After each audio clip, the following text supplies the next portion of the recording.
What's going on, everybody? It's your boy PTK Blam back in the building with another episode of the Shop Podcast. How are all you beautiful people in chat already? I see all you guys. What's up, Casino, Shown 2 Mod of the Year, Talos, Alvin, everybody hanging out in the chat. We got another phenomenal show lined up for you guys, man. It's another beautiful Saturday evening. We got a lot to talk about.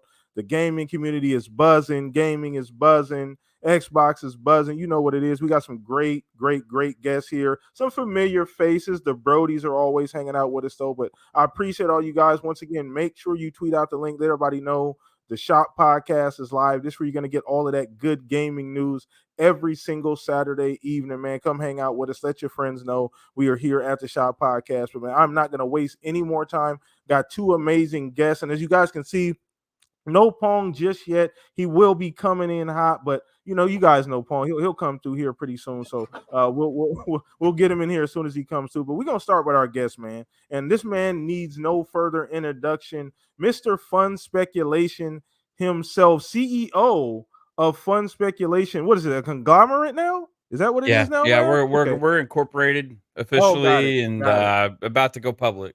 Okay, So cool. I need to get in on them stocks. Some of that insider trading. yeah, I'll give you some vested shares. How Oh, about good, that? good, good. Yeah. Let me hang on to those. But how you doing, bro? How you doing, man? Glad to have you. Oh, I'm doing good, man. It's great to be on the shop anytime I can. You and Fuzzy and Pong always have amazing thing going, and we got Steel here today, so it's like a Oh, family reunion Family. show. Like this is just amazing. Lots of awesome stuff to talk about, some not so good awesome time. stuff to talk about. So it's gonna be fun, man. I can't wait. Man, let's get into it, man. But man, you guys know who Maverick is, Mr. FSP. All of that information is down in the description. Do me a favor, go show Mav some love in the chat, man. Already seen some familiar faces. Shout out to all you guys, and once again, retweet the link. Let everybody know we live, man. Appreciate all you guys. What's up, Sanchez? MTZ Gaming coming through, hanging out with us, bro. Appreciate you. But let's go ahead and throw this over to Mr. Steel Rain, Mr. Living Split Screen, Mr. 4.5 hours minimum. Saturday morning, living split screen. How you doing, Steve? I appreciate you being here, brother. Hey man, at this point we just do it so naturally. It just happens like that, man. It'll be one thing if it was boring, but maybe it is. Who knows? But I feel like we were doing pretty hot. But thanks, PTK, for having me on, man. It's always a great time to chop it up here with the brothers. And y'all always bring interesting perspectives. That's the one thing that I always enjoy, especially with people that I know are a little bit more open-minded, or at least stand on the things that they believe in. We can have passionate conversation, really get into it, and kind of go around the round table, right? So appreciate everybody tuning in, and hopefully we'll bring some fire to y'all tonight. So Oh yeah, no doubt. The fire is always here. We are hibachi at the Shop Podcast, man. The fire is always here. But appreciate you, Steel Rain. You guys know what to do. Go support Steel, Living Split Screen, man. We got goals to hit over there, man. We got goals to hit on Living Split Screen. We're trying to do big things, man. Like you said, it's a big part of the umbrella here. Living Split Screen, as you guys can see, is a common theme. Shop Podcast, FSP, one big family, man. That's how we do things around here at the Shop Podcast, man. But like I said, Pong's not quite here yet, but we will introduce him when he get here. Matter of fact, Pong will probably introduce himself. Who am I kidding? He's not going. He'll probably introduce himself. But anyway, I'm gonna throw this over to my other brother, Mr. Fuzzy Belvedere. How you doing, bro? Glad to see you again, man. Oh, I'm glad to be here with you guys. Glad we got some special guests, the extended family here with us tonight. Man, there's a lot to talk about in this gaming space, and just can't wait to get some things off my chest and chop it up with you guys, have some fun with this. And man, it's a good year, and next year is going to be even greater year. So we got so many things to talk about. So let's do this. Let's dive in, man. And we jumping off the porch early, man. We gonna get in. I'm busting the plastic open. No filters here at the Shop Podcast, man. But shout out to the people. We gonna forego the poll of the week this week. Shout out to the over 300 people that voted, man. I do that every single Monday on my X account. Go follow me there. You guys know what to do if you're new. Just go follow me there. I put it up every Monday. Then we talk about it here on Saturday at the Shop Podcast. But we jumping off the porch here because I've been holding this. I didn't even really chime in. I've been seeing stuff all week about it. You guys know what's going on. We getting into the Bungie stuff, man. We getting into the Bungie stuff, Mav. I know you've been salivating, Mav. I heard you on FSP. I heard you on Thursday, brother. But we got to get into this, man. I ain't really got a chance to talk about this. So as you guys already know, there's been 52,000 shows this week talking about this. But big problems at Bungie. And so some information's come out, some things that we've all suspected has come out, big layoffs, Destiny 2 in probably about the worst state it has ever been. And then the future is looking real shaky, even more shaky than we thought. Things are a bit worse than we actually thought. You know what I mean? The Band-Aid's kind of been peeled back with some documents. Some things have come out. Former employees have come out and said some things. So it looks really, really bad over there at Bungie. I kind of want to just go around the panel here, go around chat, get everybody's takes on this Bungie situation, just the initial thoughts. Then kind of as we learn things throughout the week, man, we're going to start with you, bro, because this is something that we've always suspected with Bungie, because Bungie has some suspect behavior, as of lately with the way they've run Destiny 2, with the way they've done things, Sony bringing them in and basically making them the filter for like games as a service games for Sony. So just kind of, where you at with the information? Is this kind of blindside you, man, or just what's your overall, take on this? Yeah, it's been a rough week news-wise for Bungie. Sony has been having a lot of layoffs recently. Like it seems like every week there's a different studio that or something we find out about. But then this kind of came out differently. This came from behind the scenes. From I think Paul Tassi was the first one to kind of put it out there because people at Bungie were upset, so they were talking, right? Which they're not even supposed to. So they're talking anonymously and saying how messed up this is, and the info that Paul put out was just kind of damning about, the shares that they had being unvested, and if they get laid off, then even if they're fired, they don't get to keep those shares and revert back to Bungie. Medical insurance too. The medical they get to keep for like 3 months, but they have other benefits that expired the next day. So I don't know. It's unclear what those benefits are, but the way that it happened, and with people just showing up and then not having a job randomly and all this kind of stuff, just like, hey, thanks for coming in today, but bye. You can't even like get in the door and all that kind of stuff. It's just like horrible. Then it kind of news kept coming out day after day after day.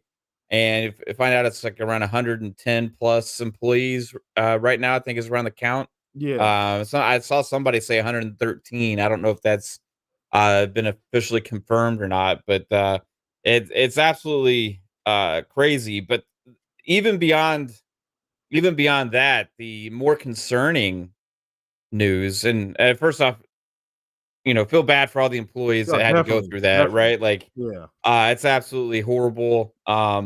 Pete Parsons, all the things that he said, trying to say the right things, but saying the absolute wrong things. Got the right people still here. To be the ultimate Band-Aid on a broken leg kind of CEO.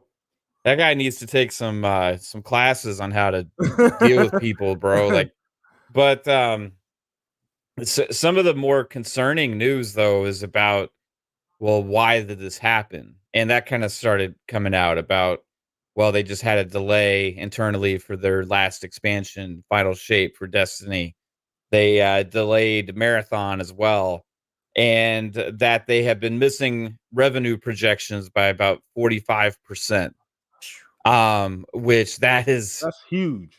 That is a big number, right? You hear like numbers like, the teens often and stuff like that, and that's pretty significant, right? But like 20s and 30s, pretty crazy significant. But you talk about 45, that's like half.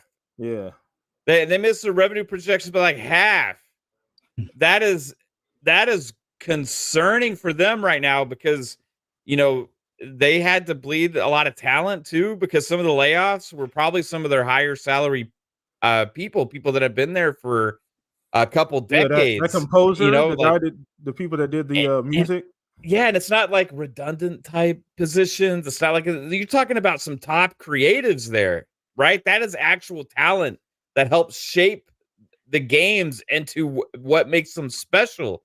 Talking about artists, you're talking about the composer, and I think there's even like at least one engineer and stuff like that as well. And it's like, wow. And then that all on the heels of the last expansion being a huge disappointment for that community, right? And I can't speak too much on it because I haven't been a Destiny player for a very long time.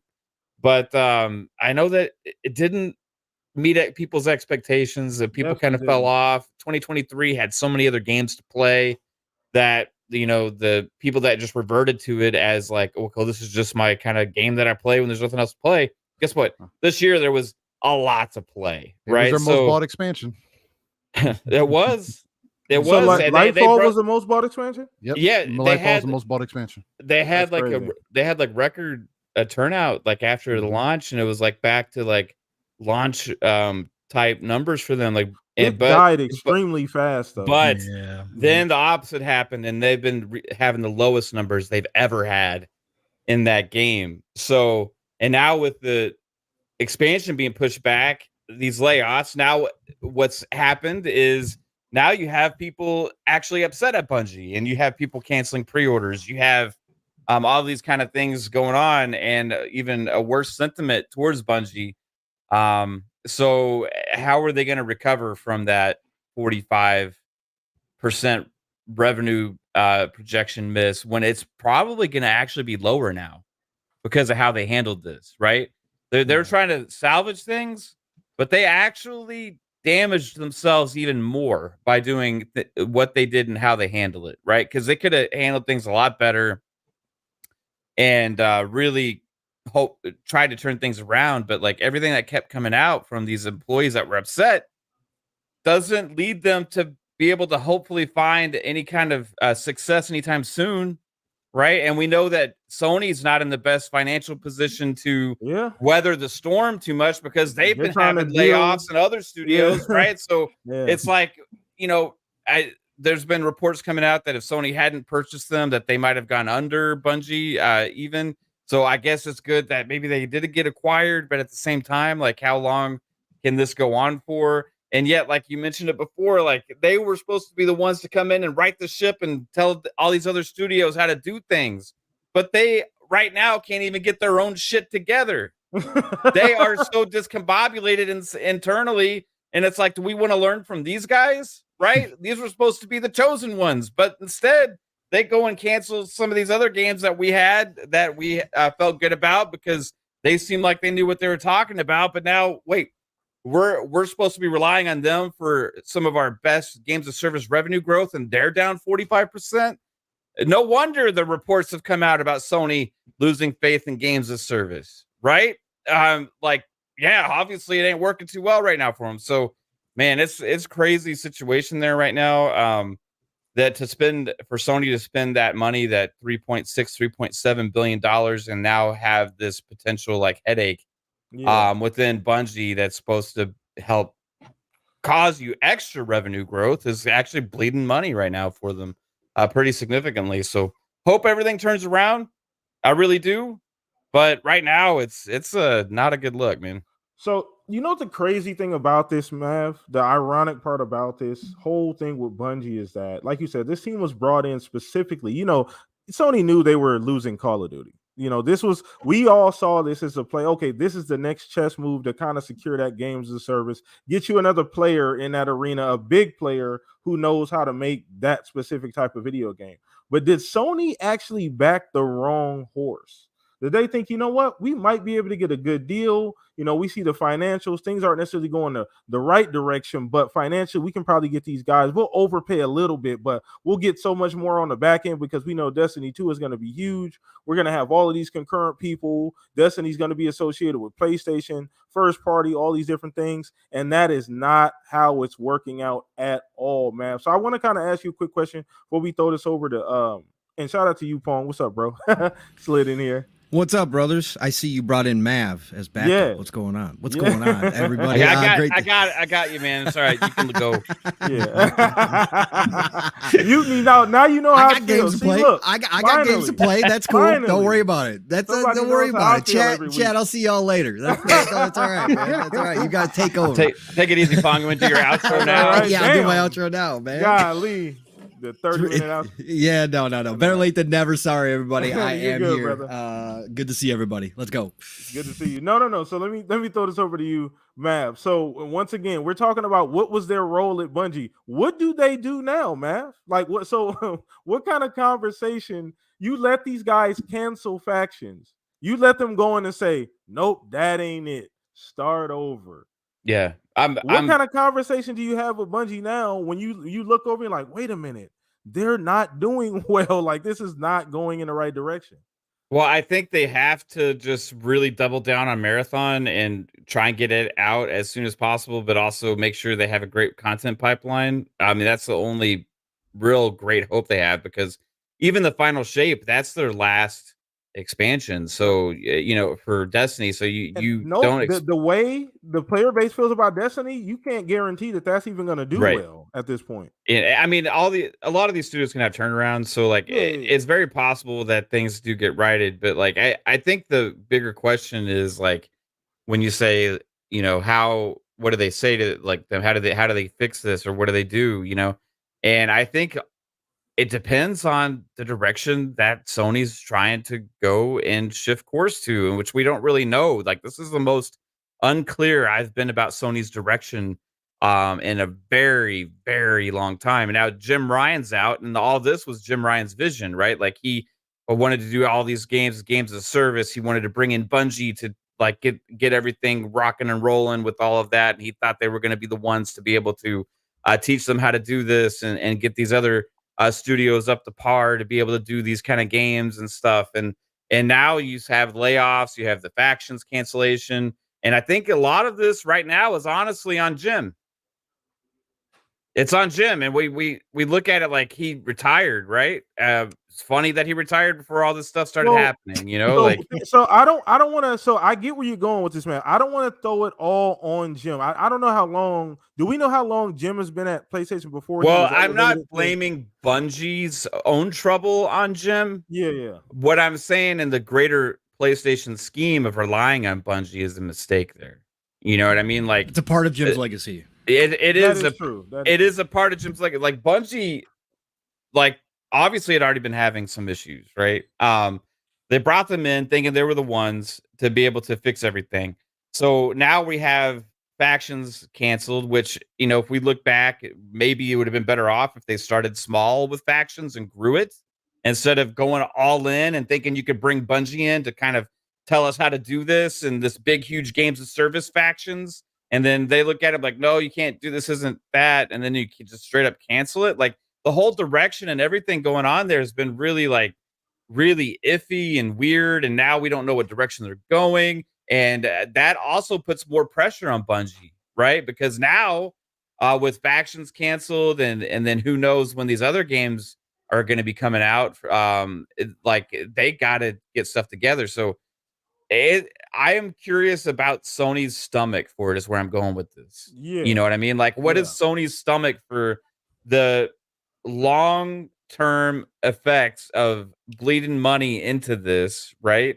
And then not getting a return on investment, missing revenue projections. No, they're not. They're not used to that. Can they weather the storms and still double down and then back the content that they've been selling to their consumers? And, they've been great at doing the like one-off type games and then reselling them and then doing sequels and all that kind of stuff, right? Like, they got that down, but they haven't really had big, great games as service games. And it seems like right now they're kind of looking at this and like, what, this is not, we didn't realize this was going to be this difficult, right? And I think Bungie is, they brought in Bungie to tell them how to do it, but I think Sony's looking at Bungie and saying, oh crap, do we actually want to do this, right? So how are they going to look and at the future of their studios? And I think a lot of that is going to be directed to how they handle the Bungie situation. Like, what do they say to them? And it depends on what direction they're going. And I have no freaking clue right now. I mean, they have to strip Marathon.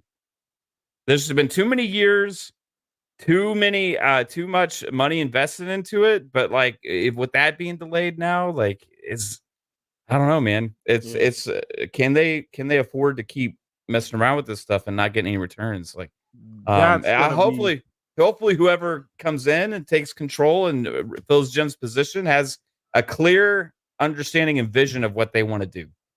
Because the legacy that was left by Jim with bringing in Bungie and all these other things they were doing behind the scenes is not looking good right now. Facts. So let's throw this over to you, Mr. Steel Rain. I mean, piggybacking off of what Mav said, we never seen. It's a very unique position because he mentioned, and this is crazy. PlayStation's in a similar situation themselves. Like they don't really have a clear roadmap, at least not to us. Maybe internally they figure things out and we don't know. They still haven't appointed. Well, I think they appointed somebody temporarily to that position, but I don't know if that guy's going to stay on as the permanent, CEO there. But like, I just think that it's odd that Sony is in a very similar position. You look at Bungie, and it's kind of a trickle down effect. You have these two companies where they brought in Bungie to kind of solidify them not really having a chip, a player in that games as a service space. You bring in Bungie, you bring in Destiny 2, a known established IP. Now that's going the opposite direction still. So how do you think Sony pivots? How do you think Bungie pivots? I think Bungie ultimately, I think they'll be okay. I think they'll still have time to right the ship. And they've built up, I think they've built up enough cachet. And if you're in on Destiny, you're in. I think you're kind of in at this point. I mean, you can jump out, but I think most people are still in on the game for the most part. If they were able to turn around, I feel like most people would get back into it that have said that they were going to leave. But anyway, where you at on this one overall still? So I think the key word for this is going to be retention. Bungie has had a very difficult time keeping retention for their player base.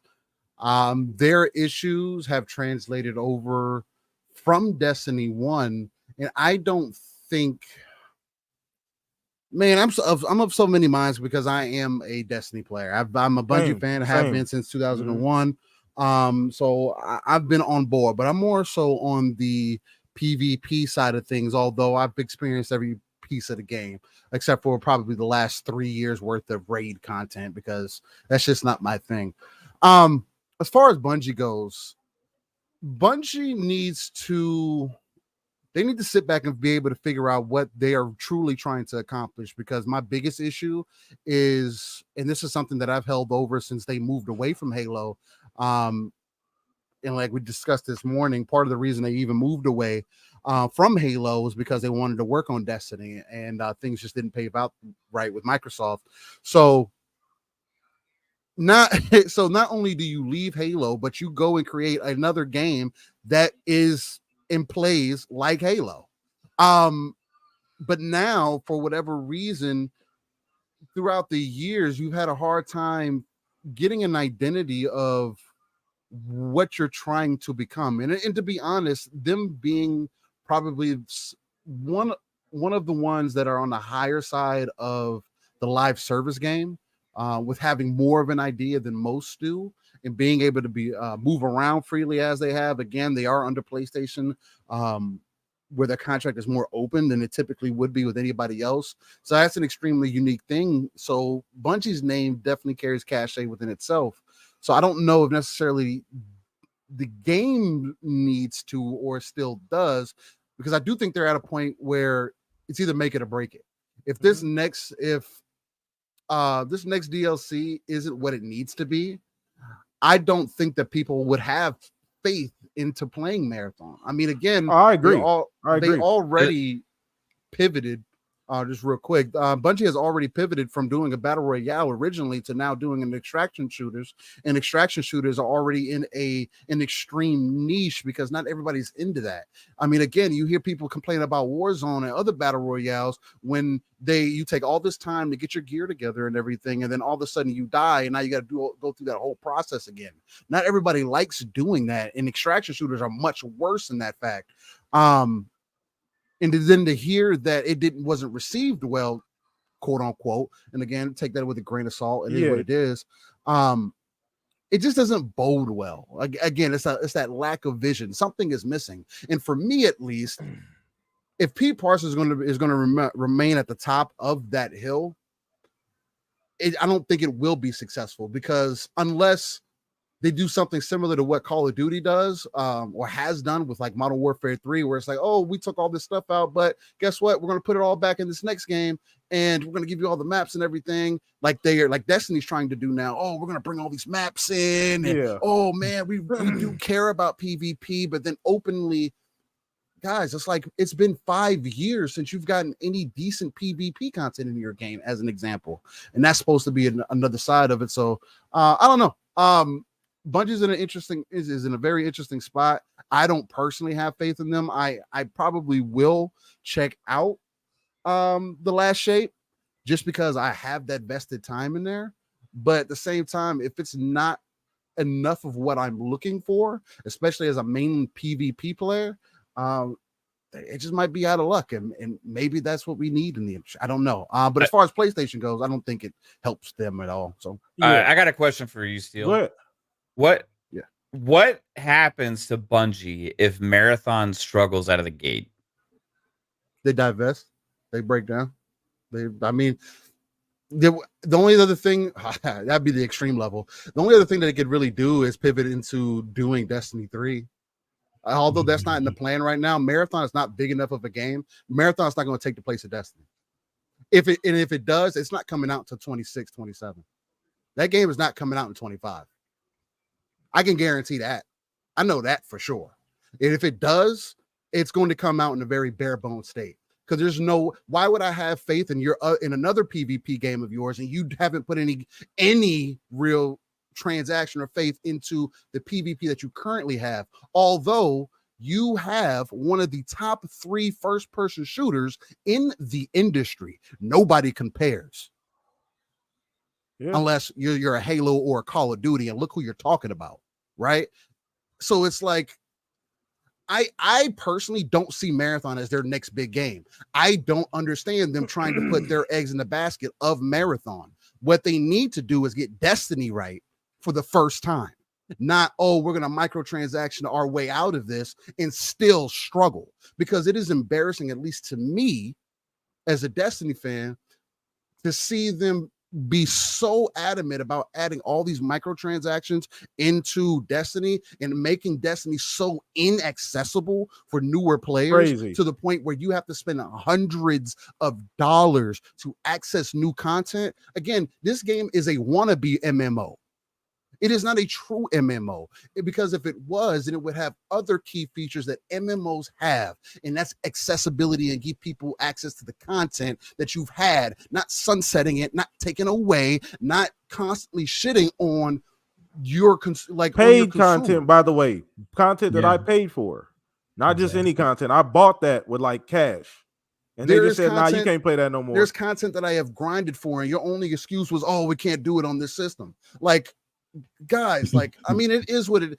Again, I don't regret the time that I've spent with the game, but if you ask me, like, the problems that I have with Bungie overall, and then people treating Bungie like they're going to be the save all when they can't get their own live service right, I don't get where it connects, where it translates, and I don't have faith. They don't have that Halo blood no more. They don't have that juice. Matter of fact, I think 343 would be better off at making Marathon than Bungie probably would be at this point. Just to be completely honest, what faith should I have in that? They can't even guys, check this out. Security is one of the biggest things in the industry right now, especially when it comes to gaming, right? Keeping the game, trying to keep the game as cheater free as possible. They got rid of their entire squad that takes care of their security measures for the game. It's bare bones. There's nothing there. So now cheaters are going to have the chance to run rampant once again. And who says is this going to get verified or clarified by the time the next game comes out?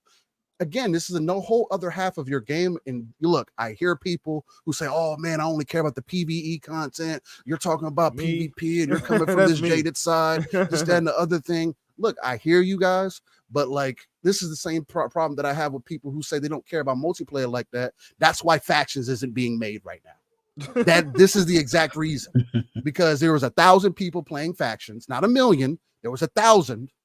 The 1,000 you didn't want to grow because you thought there was no point. There's not enough people playing it. So you tried to turn it into something bigger, and now you're even having problems with that.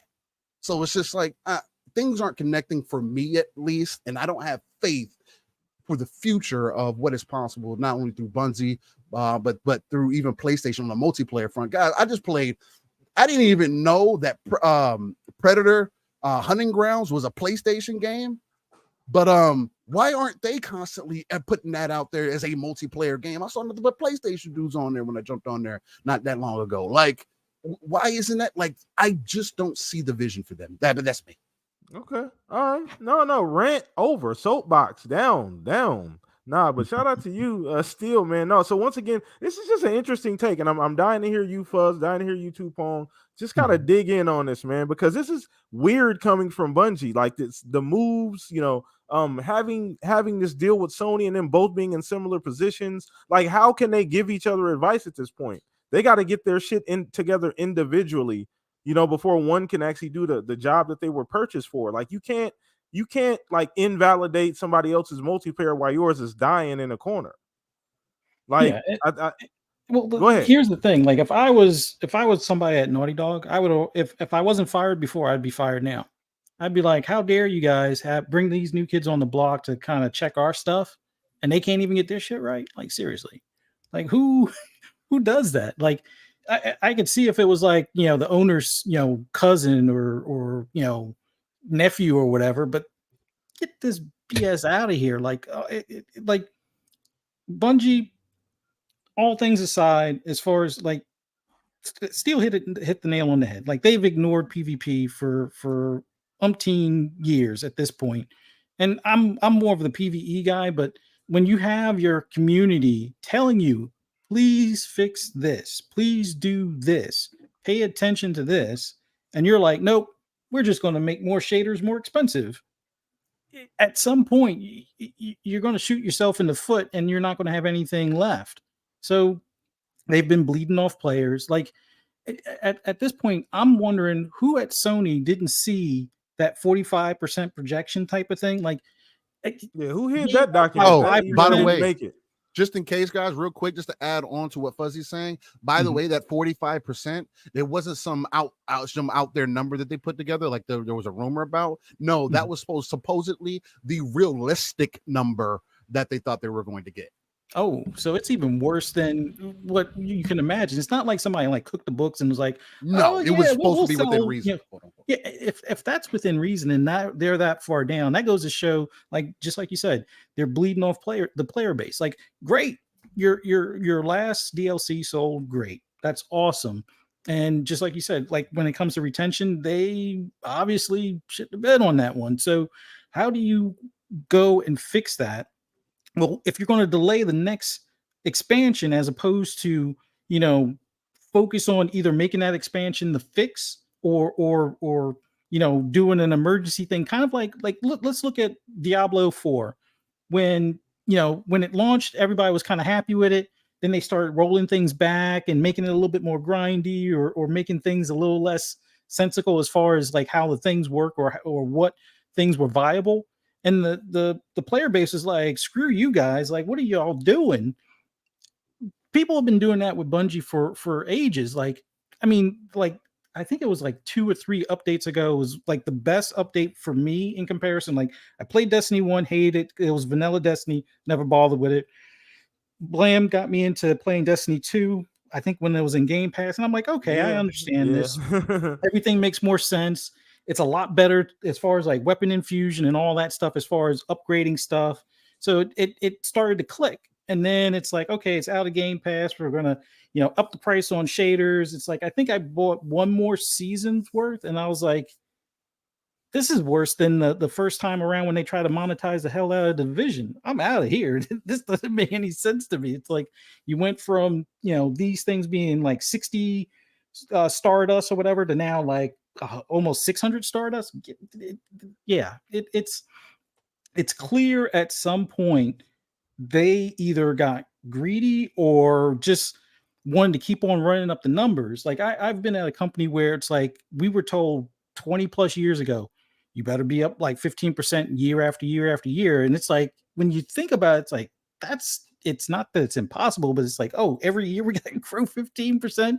And we did, better than that for a while. But after a while, you kind of hit a plateau where you're only up 6%, or you're up like maybe 8 or 9%. And the owner's kind of looking shaky, like he's going to lay a whole bunch of people off type of thing. And how long did Bungie get to the point where they just didn't listen to the community enough to the point where they didn't see that this was going to happen? Oh, great. The software sold. The player base is dwindling day by day by day, week after week. The numbers are going down. There's no like panic meetings at that point to be like, okay, maybe we should scale some of these things back. I mean, I know it's probably a lost cause at that point to scale some of the microtransactions back, but add some of the weapons back. Well, your engine can't handle some of the older stuff that you've been sunsetting, and people are already kind of pissed off that they paid for stuff and now it's sunset. Or somebody that might be completely new, like one of my sons is completely new to Destiny. It's like, I would love to go through some of the original missions and things like that and kind of get them through what the storyline is to this point. But it's like, it doesn't exist. Yeah, it's ridiculous, and I don't know.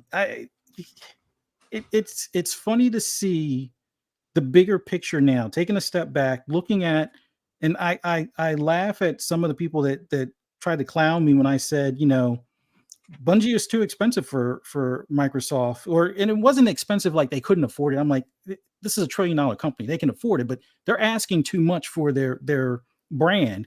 And I'm glad Phil saw that and Price looked at the books as like, get out of here with this nonsense. I love playing this game, but he saw something, and people are like, oh, why didn't they go to Microsoft? And probably the reason is they could see that they weren't, just stuff wasn't adding up. And Sony doing that kind of, I wouldn't say it was a panic buy, but it was like, yeah, we need to get into this full line, online service stuff. And it's like, they may have been the best one to pick. Yeah, they may have been the best one to pick at the time, or at least it looked like that on the outside, but it was like almost like a rush decision. And then you go through the whole deal of paying extra for the retention. So Sony's footing the bill to keep everybody on board. And the first thing that they wind up doing is, well, they claim they cut some of the bonuses. Like, all right. Let me tell you, I want to say a little secret about that, Fuzz. I don't mean to interrupt, but because I was listening to Astacross earlier, and he's somebody that's a little bit more in tune with what's going on with Bungie and Destiny more than most, right? And he makes content about them all the time. Apparently, I want to hear something else that's kind of I take it with a grain of salt, but he was bringing up the point that apparently his source was telling him that 1.7 billion or whatever that was supposed to be used for retention to help with the employees and whatnot. Apparently that was spent before Bungie ever got access to it. Oh, wow. So either that's what he's hearing. New building? They are definitely bleeding money with their servers. He said no, it didn't have anything to do with the building. Okay. Oh, wow.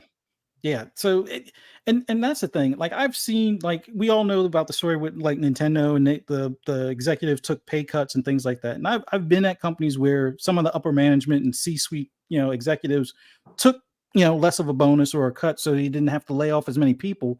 And that usually holds off things for a good bit of time, depending on, what their, pay grade was in comparison. But it just seems like, okay, you're off by 45%. Bonuses shouldn't even be a question. Like, most bonuses at that point, unless you're just sheer off of revenue and that's not taken into account profit, which if you're not the owner, I can't imagine doing that. But some CEOs have a structure where usually their bonus is based on the profit or the growth type of thing. So if you're not growing or not bringing in more money than what you did the last quarter or the last year, there is no bonus. It just winds up being a moot point, or it winds up being, flat like it was last year. So if you made 5% last year and you're down 1%, you're only going to make probably like something, I'm just using these numbers loosely, but you're only going to make like 3 or 4% the following year as in that position, because you didn't grow.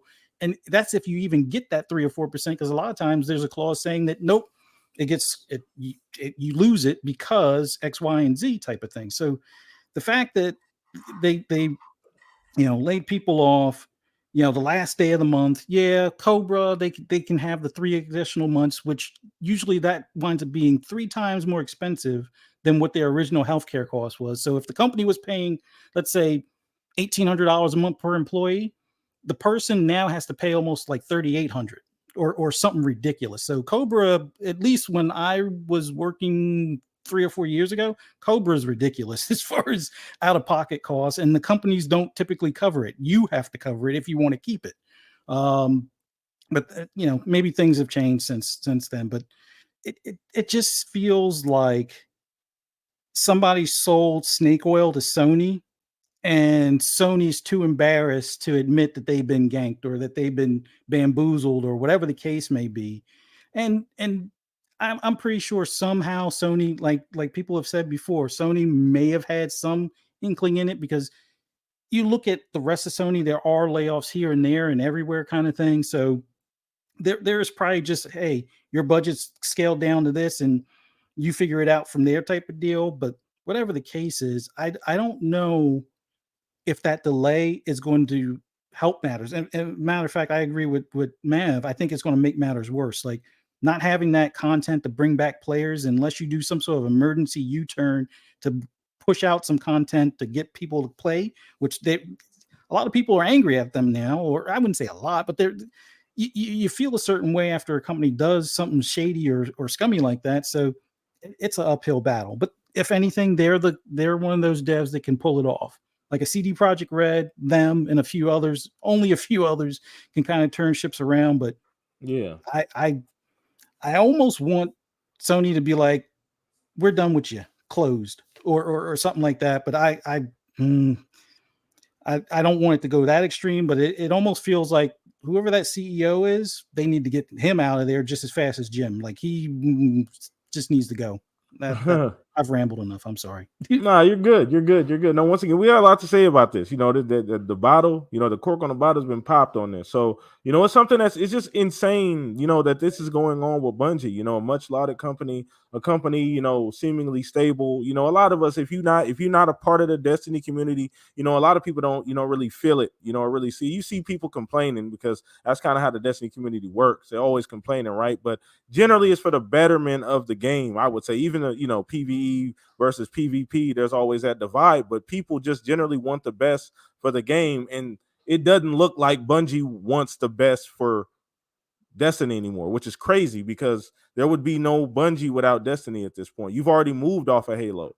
You know, that's part of your old legacy. You no longer have that to carry anymore. So Destiny is it. And I get what you were saying earlier, still, about them prioritizing Destiny, because that's your identity. You don't have anything else outside of that. You know, Marathon's a great idea, you know, but Marathon was a Apple game on PC. You know what I mean? Like, that was it's an extraction shooter. Like, you know, you got to get that off the ground. You know what I'm saying? So let's throw this over to you, Pong, just to see where you're at, trying to hear about this from you, bro, about Bungie and just the future, and where you at on it, Pong. Well, Fuzzy stole my word. So Fuzzy did. Right at the end, he stole my word, what I was going to use. Sony has been bamboozled. 1000%. Again, I've speculated on it. This is just my opinion, outside looking in, complete ignorance, just using some of the smoke, assuming some of the smoke is real. They cooked the books. All right. They cooked the. We've now heard that internally they had a meeting in which Pete Parsons and upper management admitted that studio was in severe trouble if they did not get acquired. They cooked the books to get acquired. They forecasted way above what they knew they were going to be able to hit, even if internally they're saying that was realistic. Number one, if it is true and those were legitimate forecasts, then the first firings we should have heard of was their internal analyst team. Whoever cooked up those numbers should have been fired immediately. If it was Pete Parsons himself, he should have resigned immediately. You, as a company in this industry, cannot miss by 45%. That's crazy. That's crazy. That's nonsense, bro. Gary, what is that? Egregious. That's egregious. That is a AAA team putting out a half-baked game that they spent 5 years on and missing the numbers, right? That, again, this industry is high risk. But I believe that they did put those numbers on the books so that they could or would be acquired. And I think that they prettied themselves up, as a lot of companies do when they are in hunting mode for a buyer. They're going to pretty themselves up. And I believe that's exactly what happened here. They saved the company by doing it, or at least saved them a large portion of the company by doing it, so they didn't have to let go of more people. But right there, what Steele just talked about, if Aztec Cross is correct, and that 1.5 billion was already spent, 1,000%, they cooked the books, because they used that money. They robbed Peter to pay Paul, and they had to make it up. So this has been a long time coming. Obviously, this isn't something that just happened overnight. This is, again, does fall on PlayStation because they do own them, but it is obviously 100% Bungie's management's problem. Pete Parsons and his team has obviously been locked in a room, smelling their own farts and claiming it's roses for a long time now. And they decided to stop listening to their fans. They decided to go gung-ho on both Matter and Marathon. Now we find out that potentially Matter was canceled, but they started looking to the future instead of taking care of their baby. And your baby started dying in the process. And instead of fixing that, you threw your nose up in the air, turned around and walked away. You let your PvP, which was a main part of Destiny, as Steele was talking about, die on the vine because potentially, this was speculation that Steele and I had this morning. Shout out to Steele, who definitely clarified it while we were talking. They probably pulled a large portion of their PvP team off of Destiny to start working on Marathon. Since Marathon is going to be an extraction shooter, it makes sense. So when you do this, on top of covering up problems, ignoring cancerous tumors, eventually it's all going to come back to bite you. So they got acquired. They bought themselves some more time because Sony has to prop them up. Sony certainly can't let them fall apart right now completely. Obviously, Sony's trimming their own problems right now, or slimming down because they need to get lean, but they certainly aren't going to turn around a year and a half later and let Bungie go away. They are going to prop them up. They are going to probably have to invest money into Bungie. I don't know, as people pointed out here already, I don't know if Pete Parsons is the man to lead this. He has already proven himself. I would say definitively no. Yeah, he's proven himself now to not be good at his numbers. And that's his role. That's one of the most important parts of his role, is making sure the numbers are good and that his teams are taken care of and that his franchises are moving in the right direction. He has failed on all three fronts. So at this moment in time, I don't think there's any trust internally of Pete Parsons and his management team. They have burned up whatever goodwill and respect that they had left. This is now known throughout the industry, and it's going to be very hard to bring in new talent at this point, which is going to be another issue. Even if they get things turned around, they're going to have to bring back talent. And who's not going to remember what they did here? Who's not going to remember Pete Parsons' words that have been made public and ones that he put on X himself? Who's not going to remember him turning to the people that were left after he got done going on Twitter and saying what a sad day it was and how talented everybody that was that they had to let go? And then next day he has a meeting with friends of those people, obviously colleagues of those people, and tells those people in the room, you're the right people for the job. Those other people being obviously not right or wrong for the job. This is not going to be forgotten. You also have the specter of, they already have a lawsuit against them for previous firings. Now you've got people like Marty O'Donnell going on Twitter saying, remember when Mick Gordon came out with the receipts? I've got receipts too. And saying, isn't free speech is interesting in the U.S.? I'm free to say that I believe our government is led by weak, corrupt people, but I'm not free to say that about certain companies. Wow. I mean, these are respected people. This word is now out in the street. Bungie has big problems. Sony thought, as I said this morning, Sony thought they were buying a clean, neatly military-made bed, and instead they've got a messy crack house bed that's got the sheets stained, no pillowcases, everything's dirty, it's all messed up. What they thought they were buying for $3.6 billion was not what was delivered to them. So, like I said, they're going to invest in Bungie. They're going to have to. They're going to prop them up. They're going to give them time to try to resolve this. Like Steele said, and Steele's probably correct, that 2025 marathon date, going to be hard to hit if you're honestly going to fix Destiny 2 first. Because if you're going to make things right, if you're going to try to make things right with your community at this point, now that all this has happened, You're going to have to bring everybody back on board Destiny 2. You're going to have to make sure the final shape is the product that you have now publicly promised to everybody. And you're also going to wind up having to fix your PvP finally after all these years, to make sure that Destiny 2 is complete and to make sure that you can sing to the world, look what we did. We fixed everything. We're serious about this, folks. That's the only way they're going to start fully rebuilding. Now, they have an extremely passionate fan base, obviously. They have people that have been invested in this franchise for 10 years. People are going to come back no matter what they say when the final shape drops. People are going to see it through. Okay, they're not going to say, yeah, that 10 years was great, but I don't want to know how the story finishes. They're going to come back, okay? They're going to have their shot, but they got to be ready for that shot, and it's got to be everything they say it's going to be. If they misstep at all, it's curtains.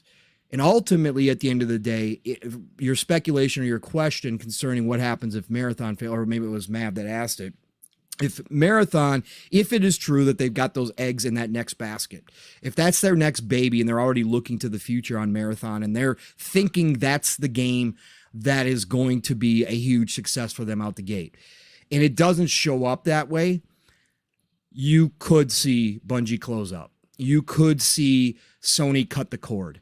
You could see them at a bare minimum scale way back, let go of a lot of people, go back to being small and start from scratch again.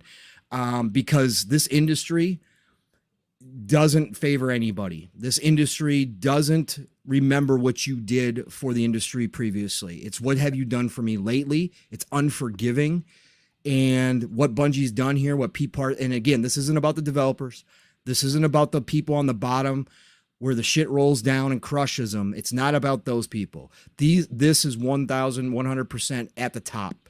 Those people at the top are at fault, and they're going to be blamed now that all this is out in the open. So they got a lot to do. Yeah, Sony's investment is not looking so good. Hey, Pong, let me add on real quick, because with some things you brought up, some other interesting things. You're expecting, because we're also expecting from Bungie to go from Destiny 2 to Marathon. Bungie has had, the only reason Bungie has focused on doing PvE content for Destiny 2 is because the fan base has spoken that is what they care about. That's what consistently brings people back. So now you're telling me, with how much you've pulled back from your PvP, that us as the people are supposed to have so much faith from Halo 1 through 3 that we think that this next game is supposed to be everything it's supposed to be and more, when your fan base has spoken out and stated that they would rather have story-driven, a single-player content. Or not single player, but PvE content versus the PvP side of things. And that Marathon game is going to be a PvP game. Yeah. So that it just, there's layers that make a very nasty cake that doesn't go together. You got lemon meringue with strawberry shortcake with fudge on top, and it just sounds really weird. And then for some reason you had to put some diced pineapples right in the middle just to get some extra, I don't know, flair, I guess that's what you want to call it. It's just you've already come up with so many ways to bring money into your ecosystem, and that still hasn't been enough. So what is the answer? How am I supposed to have faith? And this is year 10. I thought your whole plan has always been a 10-year game.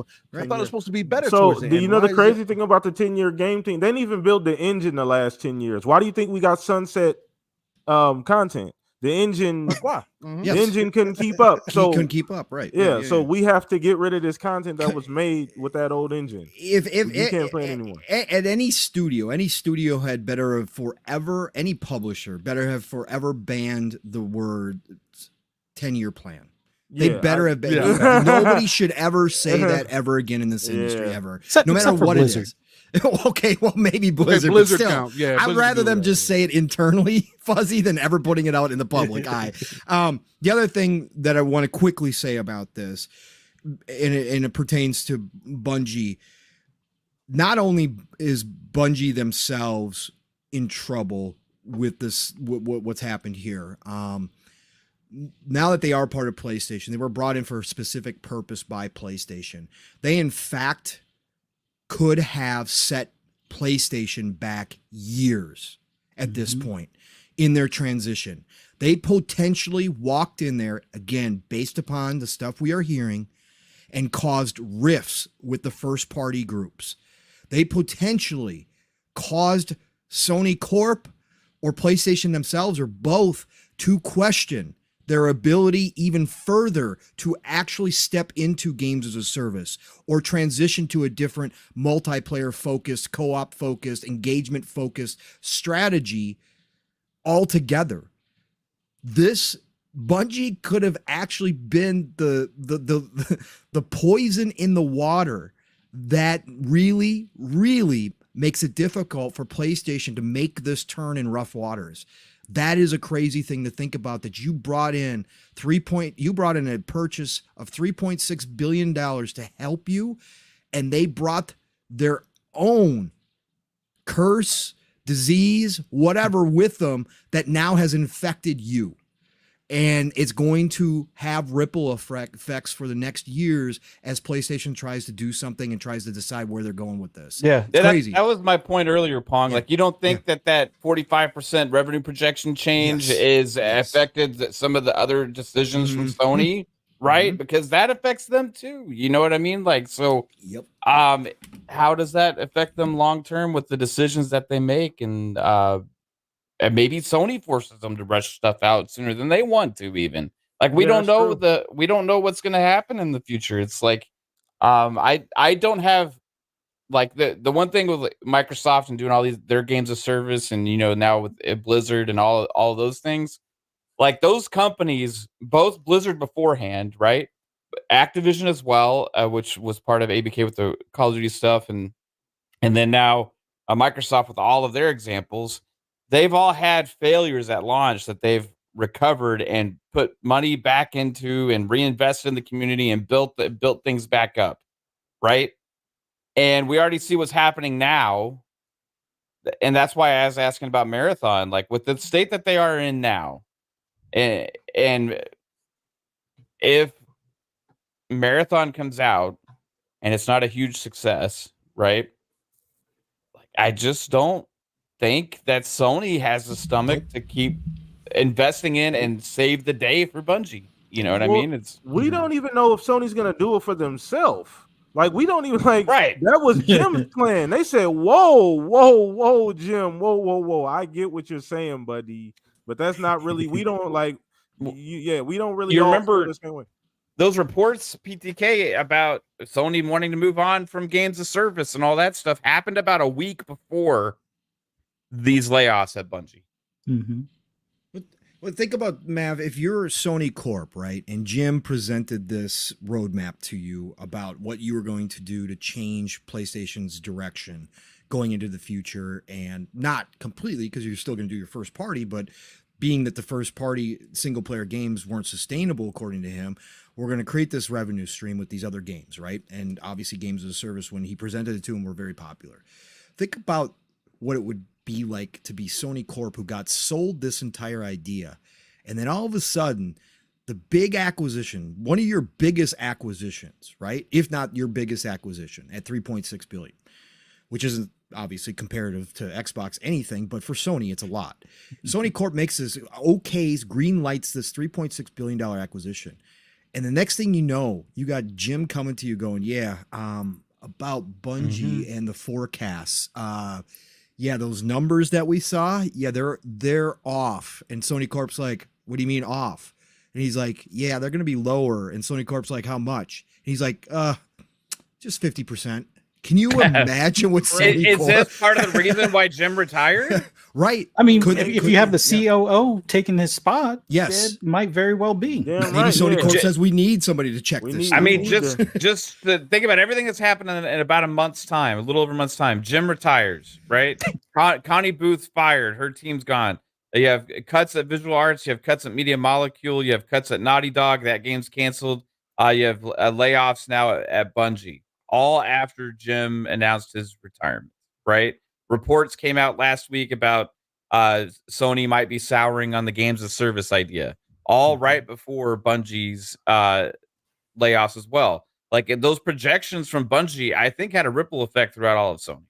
Oh, definitely, they had to. That's like you said. That's your big. You said $3.6 billion. That's your big purchase, and to get them numbers later on, like what the hell? What are you talking about? How is Jim supposed to bring that to the board? Like, what is he doing? Like Jim just 2 months ago was out in public before his retirement talking about how he thought the $3.6 billion spent on Bungie was going to be more beneficial to them than Microsoft and Xbox buying Activision Blizzard. So that's what he told the board at Sony. Yes, right? that's what he sold the board. That's what I'm saying. Can you imagine, bro? That's why he's gone. Yeah, no, absolutely. I mean, it makes sense now. It's crazy how, like, this not saying undoing of Bungie, but just this whole situation, the domino effect, from this situation kind of reveals what truly was going on. We always suspected that maybe it was the ABK thing. I'm sure that had a part to play because he was the champion of that as well. He was the spearhead of the ABK thing, and that fell flat on his face. All those private jets, all those red eyes, all those late night trips over the ocean to go see, particular people to have conversations about another particular company and why it's not good for them to buy this other company. You know what I mean? Like all of that. And then this is the next thing you bring to the board, Jim? Yeah. KT to GOAT, real quick. There is an argument for what you're saying, right? There's no way PlayStation's going to reverse on games as a service. They've invested years into some of those games. They can't afford to let them go. First party, they can write off. I believe they're going to go forward with their third-party deals that they did, and I believe Haven, I believe that they'll go forward with that, obviously. But I think anything else that was on the books, we've already seen. Now, the director did come out and say that he's still working on factions, but like Steele said, what does that mean, really? But the fact is they internally on their first party, their main studios, they could have reverse course on those, like the Horizon. Yeah, you mean we may not get the Horizon game? Oh, I was so excited for that Horizon game. The Fortnite Horizon. I was actually interested in it. Oh, of course you I were. wanted that to be a Monster Hunter, like maybe it'd be a good version of Horizon. Monster Hunter style. Yeah. I think that would have been a hit, but the Fortnite thing, it's just I don't know. But yeah, they're still going to invest in it because they do need some revenue streams. They do need to get, they need to diversify their lineup. They've got to have other offerings that are going to get engagement and also continuous money and time spent playing. But at the same time, for their first party teams, they're big boys, they're Naughty Dogs, they're Sony Santa Monica's. They definitely could have reversed course on those guys and say, forget what we said, just keep doing what you're doing, we'll figure the rest out, and maybe go make some more deals. But again, do they have the cojones to do this and to stick it out? We've seen too many instances already of them canceling some of these games. I don't know how long they will stomach a game not coming out to high success out the gate. And that's not how it works in that space. It's not. You could get a miracle and have it work, but more likely than not, even as Jim said, one or two are going to stick and that's it. But they're already canceling before they even got a shot.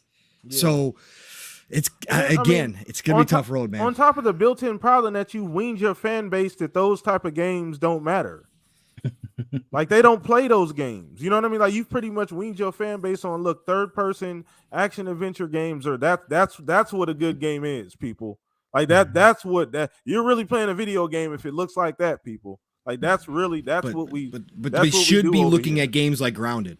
That's what I'm. Yeah, they should be looking at games like Grounded and say yes. It is a conversation because it's in direct conflict with exactly what you were just saying, with what Sony has promoted all along, PTK, and why they've painted themselves into this corner. They should be looking over at Xbox and seeing how they built some of their games as a service from the ground up. Games that started out as small passion projects like Grounded that have now turned into millions. Sea of Thieves started out cold, had problems, grew to something else. Fallout 76 destroyed when it came out. Nobody playing it. Now they're keeping it around and investing heavily into Fallout 76. Yeah, they say it's a success now. Yes. Yeah. Yes. man. Maybe Helldivers 2 will teach them a lesson about how to do it, right? Maybe. Hopefully. I mean, it could. It could. It looks good enough. I'm looking forward to that one. Out of all of their live service games, I still don't understand why, for a company that has such deep roots in like racing games. Yes, I know they have GT7, but why do they not have an arcade racer? Like, yes, Drive Club didn't, it wasn't the success that they may have hoped for, but they have all the ingredients to make They've got the a IP, competent Fuzzy. Horizon competitor. Fuzzy, they got the IP. It's MotorStorm. It's sitting in their closet. Yep. Mothballed. Exactly. It's sitting right there for them. Oh God, it's We so don't make those frustrating, man. games no more, Pong. What are you talking about? We don't do that no more over here. I know we don't make those. refuse No, to make those games, even though we don't need do those that. games. We're not going to do so, Kyle. More than 30 hours? No. Yeah. We're No. not going to do resistance. Yeah, no. Yeah. No, we're not No, going to do that. More than one person? No.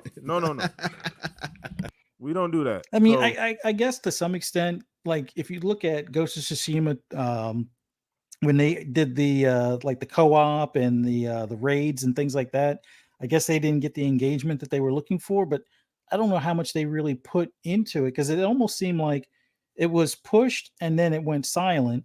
And then the same thing with the co-op for what's that space shooter thing that they have from crap, I can't remember. Returnal?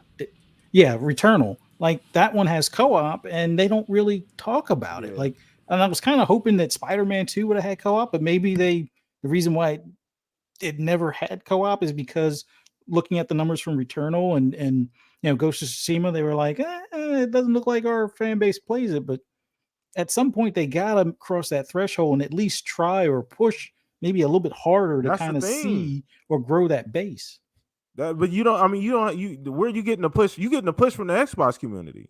Yeah. You're not getting the push from your own fan base. They don't want those games. Did we not? We all just sat and Because you watched. trained them. We've all we all sat and watched 2023. They had 2-3 different shows, and the fan base said, "What the hell are we watching?" We watched them. That's video. Like this is True. not like made up.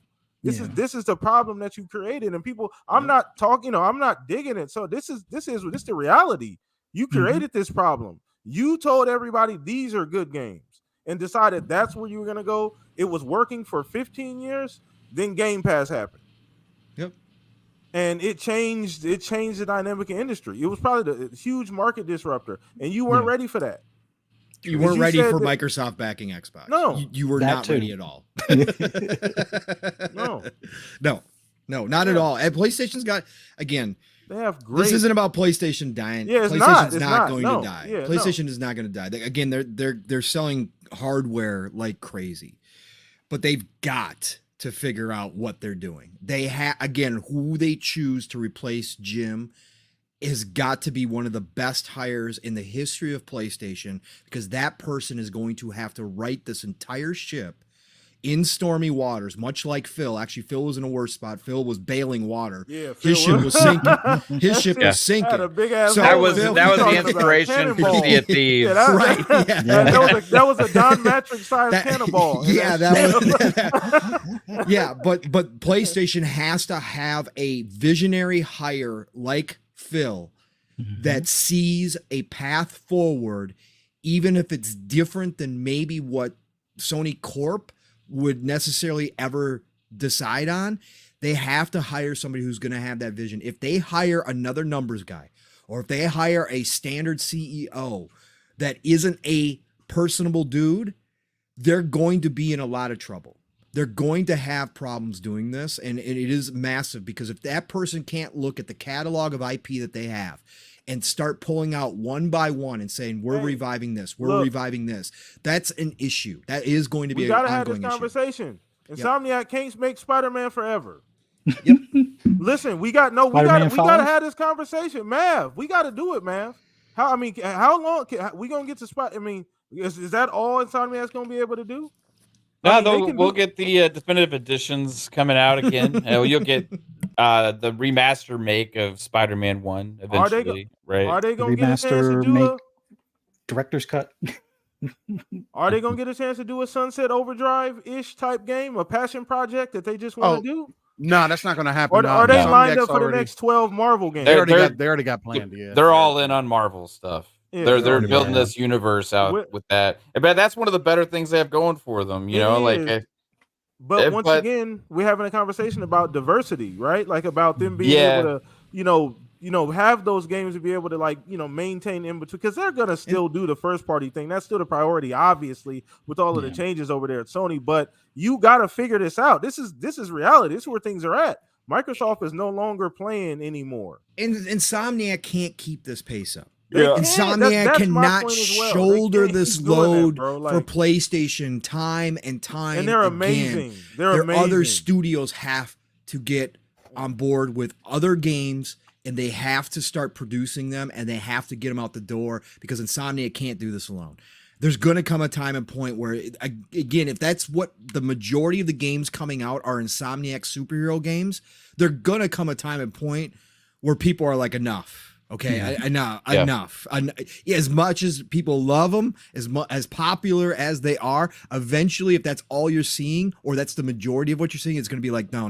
Sony, you got to give me something else here. So they're Naughty Dogs or Sony Santa Monica's. They've got to start showing what they're working on and get people excited for something else as well. To look at things through a positive lens, I will say that it's been a long time since PlayStation has faced adversity like this. True, no, right? absolutely, correct. And it's needed. And sometimes that's what is needed to create a new vision that causes amazing creations, right? What diversity? Absolutely. What adversity? They're making great games, man. They're outselling Xbox 3-1, man. Yeah. Spider-Man 2 was higher rated than Starfield, Mav. Like, what are you talking about? It's an adverse situation right now. That's what's going on. You got so many studios that are so talented, but what are they working on? What are they making? Man, like, what's going on there? Like, I don't know. Till that update for Quantum Error comes out, then they'll be back in business. All right, I think. But it's also like a bunch of other stupid ass decisions too. All this the PSVR stuff and all these things that we all can see the writing on the wall completely, bro. They don't even talk about that thing anymore. Yeah, how much money did they waste on that? How much are they going to continue to put into it? Nothing, because it's not worth it. There's no return. No. How many games are you going to sell to 1% of your audience? You know what I mean? It's not a good plan for business. We praise them for trying it because we think it's cool. At least somebody's investing in the tech, but it's obviously they're, with all the layoffs there, I bet these studios would rather be able to have a bigger workforce and be able to get games out quicker than PlayStation working on a fucking a stupid VR headset. You're good here. You're good. Yeah. I don't know, man. It's just man, we had that conversation. That's why, when we talked about it, I think we both agreed. I know I for sure said that I thought the VR2 would be the next Vita, that they would give up on that thing and stop supporting. Oh yeah. And I think at this point, I think it's almost inevitable. I would be shocked if they come back and double down on VR. I would be absolutely shocked, bro, at this point. Especially after all those layoffs when nobody really had that. I mean, it's it would be it's not going to It's not even worth it at this point. It's dead, The only way they double down on it is if they partner with somebody, and the only partner that would make sense, but they already have a dance partner with Microsoft is Meta. And even then, you need to have, full compatibility with PC. You need to have some sort of roadmap for backwards compatibility on the PSVR 1 stuff, and make sure that everything that it appears on the Meta Quest 2 and 3 is available, the same date and available for around the same price. And even then, I still don't think it's going to make that much of a dent in that industry or in that gaming space as far as VR is concerned. It just feels like they would have been better off investing in either a less expensive PS5 or actually just more so investing in studios that aren't cooking the books or ones where the IPs and the talent can deliver pretty consistent. Although even what I was saying before with, them looking at Ubisoft would have made more sense before the whole ABK deal kind of took that off the table. That to me would have been their best move at this point, but I don't know. I I still think this leads to that perfect storm I've been saying for a while now. Amazon or Apple, but I still lean more Amazon than Apple because Apple is cocky enough where they're like, we don't need Sony. We can, do it on our own. We already got Apple Arcade and whatnot. So I don't think they would see any value in acquiring them. But Amazon, I don't know. They're still kind of on that sideline. They saw Google dip their toe in and jump out. We'll see if Amazon can be the knight in shining armor for Sony or something. Because I think in 3 to 6 years, it's going to be a different landscape if they're not acquired at that point, or if they don't find a way to bounce back. And I don't mean bounce back like they're going out of business, closing the doors tomorrow, but I do think it will be they will become less and less relevant as time continues, to the point where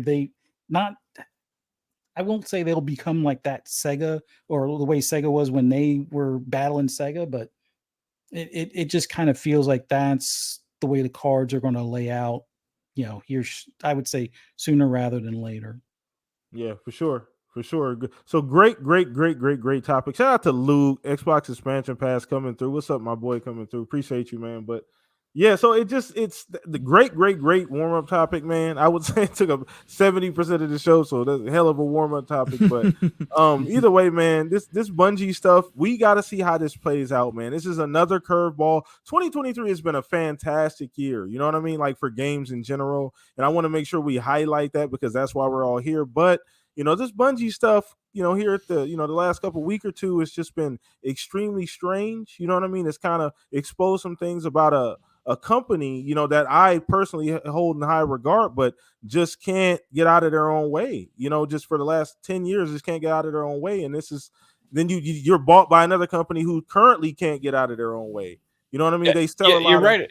You're right about that too, PTK. Like about PlayStation, I've been able to get out of their way. We just literally saw that PS5 Slim, and somehow they managed to make that ugly piece of shit console look even worse.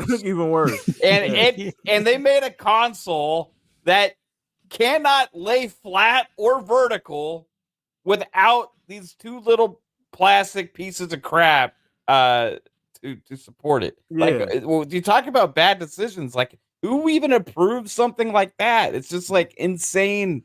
They had an opportunity to redesign that thing, and they just can't get out of their own way, period, no matter what it is they're doing right now. Crazy to see that happen. But I'm going to go ahead and throw this over. Did you get Bold Alpha Wolfpack's super chats, by the way? Oh, let me grab it. I'm sorry. Yeah, there's two of them in there for you. So I apologize. Yeah. Let me yeah. grab them. Sorry about that, Bold. So we got a $5 super chat. He said, let's be real. Naughty Dog did Uncharted multiplayer well. Their season to it would have been fine. Bungie just didn't want them in the limelight. That Bungie hating on the shine. Like, nah, you can't. Nah, we the new kid on the block. You can't come in here now. So I don't know. I mean, Bungie cutting out the internal competition. Right? Yeah, wow, that'd be another level, man, crazy, right there. Yeah. I think Pete deleted those emails. He got rid of those. That was on the other hard drive. Yeah, probably. But we got another $10 super chat. Once again, Bold Alpha, appreciate you. Sorry for getting to these a bit late, man. But another $10 super chat. He said, imagine if Bungie would have been patient enough to do Destiny under Xbox banner today. Phil would have let them run wild, and it could have been better than it ever was. So who knows? I mean, that's a great, that'll be an all-time great what if. I mean, hearing about the situation towards the end and why they wanted to leave, it didn't seem like it was repairable. It didn't feel like it was repairable. Based on, I mean, Microsoft had every right, or Xbox had every right to tell Bungie, no, we want you to work on Halo. There was no way you were going to give up on Halo and let your core franchise, even if it was that team, you weren't going to just drop it and put some other team on it, even though that's what they wound up doing. But a lot of 343 was ex-Bungie, right? They stayed, they stayed. So, but there was just no way Xbox was going to let Bungie go do their own thing like that. Yeah. I mean, that's not reasonable from a business decision. And where Xbox was at that time, they wouldn't have ever suggested that Bungie break up into two teams and start growing them out so they could work on Halo and work on Destiny. That wouldn't have happened. That's the new Xbox. That's this Xbox correct. now. Yeah, correct. Not back then. Yeah. Real quick too, just not to beleaguer this point, but what Fuzzy said earlier, real quick too.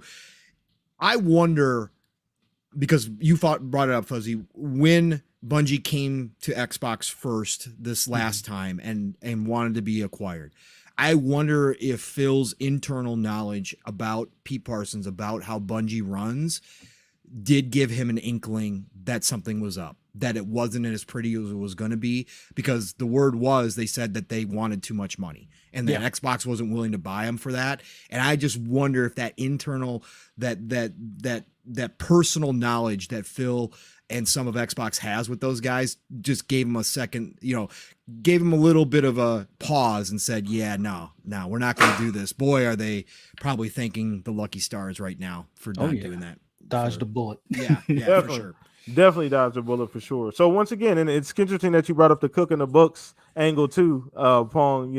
Coming in hot there. Just regarding I said in the DMs earlier this week. It makes too much sense for. And again, it's under the assumption of everything that we're hearing, or a good majority of everything we're hearing, is on point.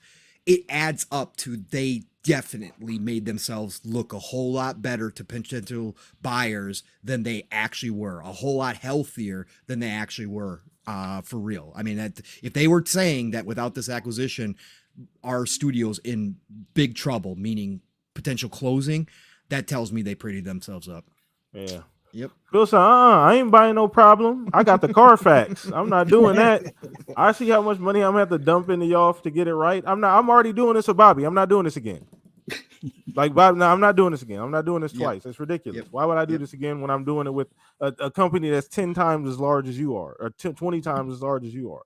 With way more to gain. So either way, let's throw this over to you, Fuzz. We'll go to our next topic, brother. All right, let's see. We're looking at. I'm going to switch it over to BlizzCon as far as BlizzCon 23. We just had that. What was that? Friday afternoon, opening ceremonies. Xbox now owning ABK. There was a special guest there. I'm not sure if everybody saw, but was on the co-stream with Mav and crew, and there was a surprise guest after Mikey Barr came out there to speak to the fans and everything, and he brought somebody out, and it happened to be Phil, which considering some of the buzz from Jez as far as Xbox fans will have something interesting to see at this showcase. Phil coming out, reassuring the fans that they'll give or allow Blizzard to their talent to be nurtured, and it's basically the show they're backing, or show that they're committed to Blizzard and the future of those IPs and everything. And you could see a lot of the messaging, like even from Ibarra and some of the devs that came out for their individual games, were echoing a lot of the things that we've heard from Xbox, where the fans are the center part of the focus, and they help shape the games, and take the feedback and build the communities, build upon what the players are looking for in those experiences. So with everything being shown, and we had a few predictions going as far as what we would like to see, or if there were any other things that maybe gets announced. And there were one particular thing that was missing from the showcase, that a lot of us were either expecting maybe a mention or something to that effect, but it seems like maybe it got pulled at the last minute. Just speculation on that one, but I'll frame this in a way as far as for that BlizzCon, where they went over some additional content for Overwatch. They went into the upcoming season and content and expansion for Diablo 4. They also did some of the stuff for World of Warcraft, as far as for Hearthstone, as well as for their Warcraft Rumble, their mobile game, and also the expansions with having is it Metzinger returning to Metzen. Is it Metzen? Metzen? I think it's Metzen. Yeah, Metzen. Having him return as like the head for production for Warcraft or World of Warcraft, had him on stage and was able to lay out like their roadmap for the next 3 expansions and everything. With all of that being said, with the Odyssey game not making an appearance at the show, what do you think are either possibly some of the reasons, or um, do you think it's something being withheld for another event coming up, or is it something that maybe it just wasn't ready at this time with the Odyssey game? I'll start with you, Mav. What are your ideas as far as with Odyssey not making an appearance, why that might be? I think you know what I'm gonna say, Fuzz. I think it's interesting that it wasn't there because normally Blizzard does, like what Jasper was saying on our show last night, does announce things at BlizzCon. And they haven't had a BlizzCon in 4 years, right? So they took to a blog post and stuff to announce that they had this project, seemingly so they could have the big reveal of it maybe at BlizzCon. That's what I think a lot of people were expecting. And then a couple things. We saw Phil there, right?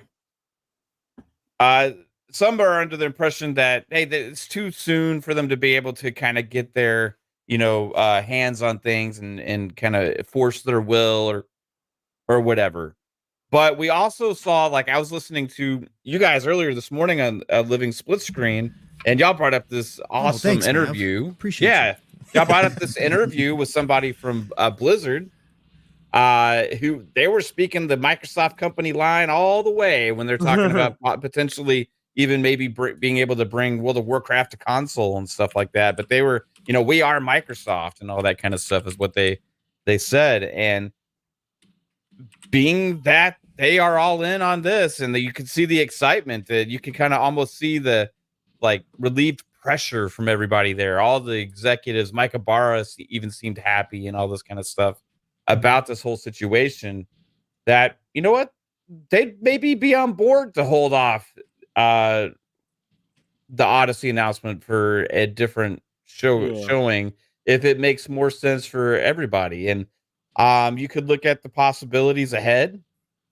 You have a couple different things that are possible. You could have some other kind of big thing that Xbox has planned to kind of meet, or some kind of roundtable style thing, or some kind of show or whatever. They talk to the studios, kind of like they did with Cinemax Bethesda. We don't know if they're going to do that or not.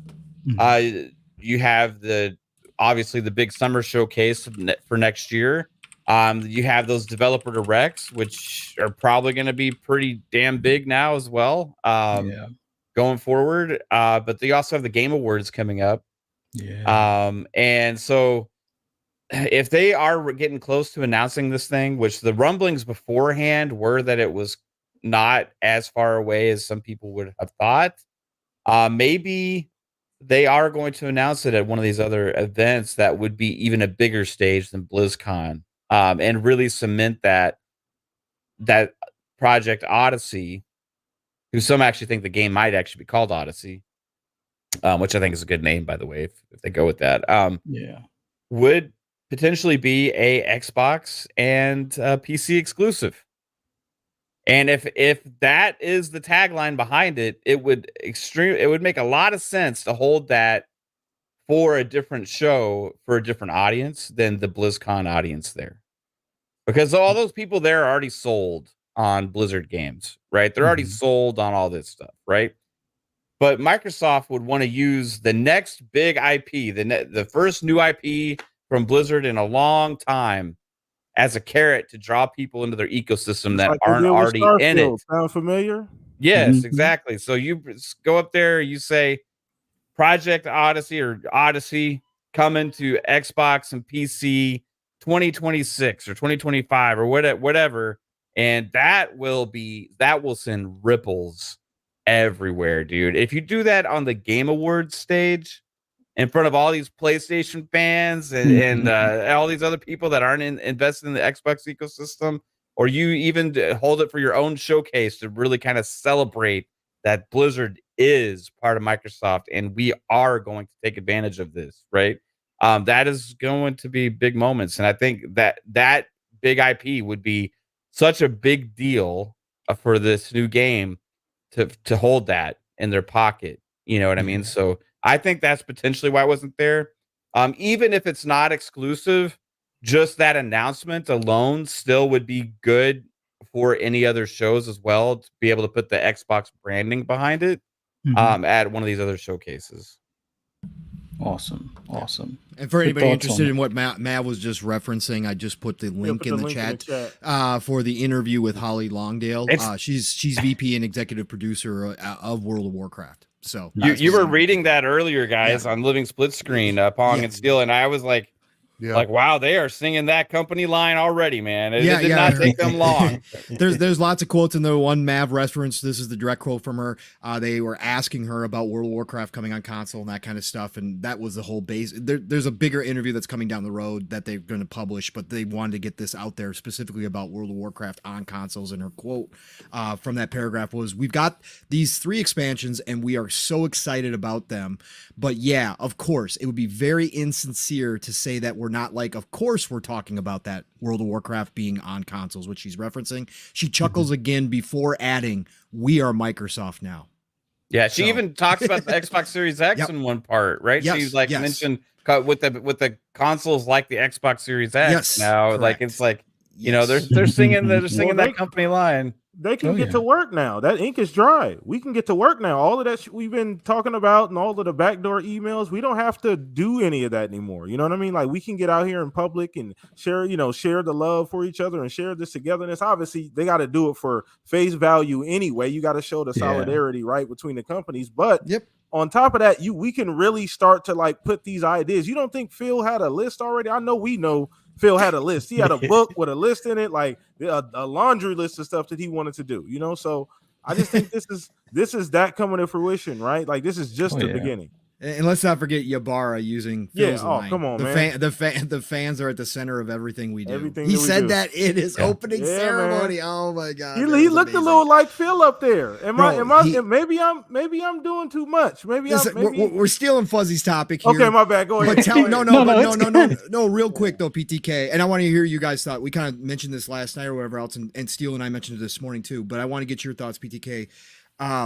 Ybarra, after seeing him do that opening ceremony, does he not fit the mold to take over at Activision, bro? Oh, perfect, man. Yeah. I think watching him, do that, deal with the crowd, handle the crowd, be the energy, him look strong. You know what I mean? He looked excited. He looked passionate. You saw this glow in his eyes, like, I got this. He teared up when talking about his dev teams. Yeah, he teared up. Yeah, bro, I got this weight off my back now, man. Yes. We got rid of the old regime. You know what I mean? All that bullshit is gone now. Now we can finally get to what we really been doing. We've been kind of slowly scaling up because we knew this was inevitable anyway. Now all that pressure is released. We can really start to be creative, and that's what's exciting to Mike, because they've been in the goddamn gulag over there at Activision for 10 years. You know what I mean? They've been writing in shackles. You know what I mean over there. So like, them finally being able to breathe. You see that it was written all over his face, and you can tell all he wants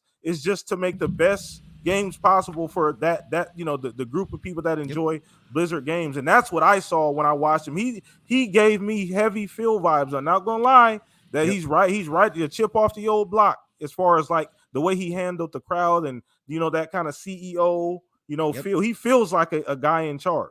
Well, he understands Microsoft too very well, exactly. Right? So breath of fresh air for all those teams. Crazy. I could imagine though, going back to the Odyssey thing, like when Phil was doing his rounds, like and meeting all the teams, he goes into the Blizzard and he meets the Odyssey team. He's like, I'm about to make your guys' life easier. You just got to make the game for one less platform now. Yeah. I could totally see that being a thing. I mean, we've seen the emails in reference to Indiana Jones even. So it's not a far-fetched idea. It's something that I guess we'll find out soon enough or within the next year or so. But yeah, that's an awesome thought on that. Steele, what are your thoughts as far as why Odyssey might not have made an appearance at the BlizzCon this year? For me, I'm more so in line with, I don't think it was ready. It needed to be held off, or it needed to be given some additional time. It's kind of like what we saw with Starfield, where it's like, why force something out? Why force something out when you can do more work to it, especially with this acquisition going through. Yeah, You're now definitely you not definitely hard pressed can. to Exactly. try to just put it in front of people. Now, of course, we're excited to hear about it, but we're also in a date and time to where we want more than just what we got from like what's the name of that game? Project Dark. You want something a little bit more than that, because that was just CGI. I didn't really tell you much about the game. Kind of, you can maybe use your imagination, especially if you played the older games. But someone like me who hasn't, it's just you're showing me just some fly through, like some tech, and maybe they didn't want to do something similar to that until it's more closer to release. So that's kind of how I'm looking at it thus far.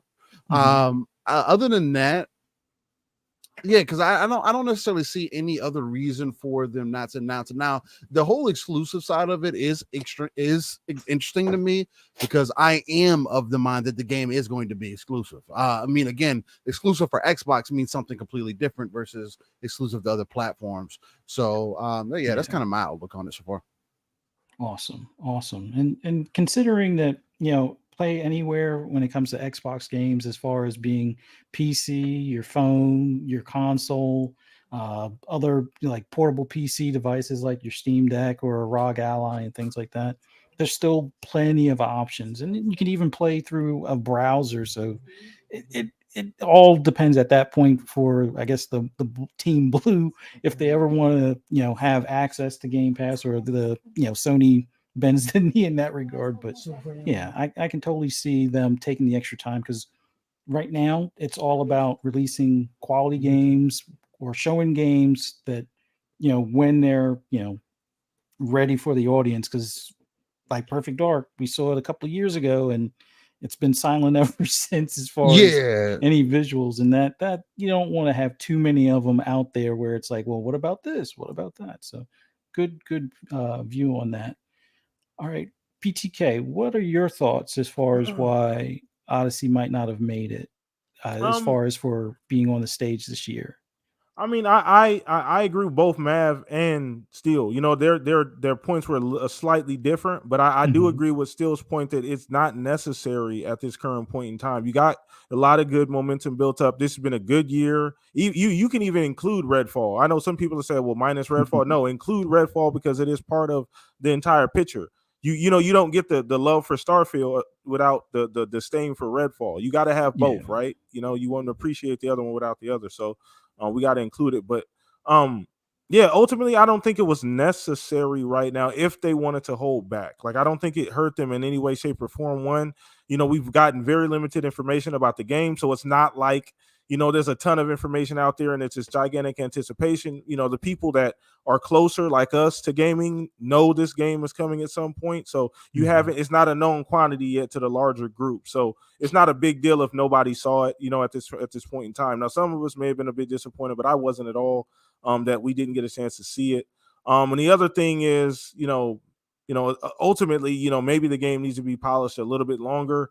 I'm fine with that as well too. I'm fine with them holding off. They have so many other events they can show it out. Matt brought up a bunch of great ones. You got the VGAs right around the corner, which people, like it or not, I'm not a huge proponent of the VGAs, but it is what it is. It's probably the largest single gaming event that we have from a viewership standpoint, right? Yeah. I think it's proved that over and over, year after year, that it's seen by more people than any other gaming event that we have currently. So that's about as big as it gets. If you want viewership, if you want to put it in front of the most faces, that's where you do that. Or you can hold off. Developer Direct, we have plenty of those coming up. Maybe they have a roundtable. I know Pong mentioned that in the previous topic. Maybe we still get some kind of a roundtable. Maybe it gets announced there at the roundtable. Maybe you just wait until summer. God damn it. Because I don't know what this, now that things dry, I have no idea what this next showcase is going to look like.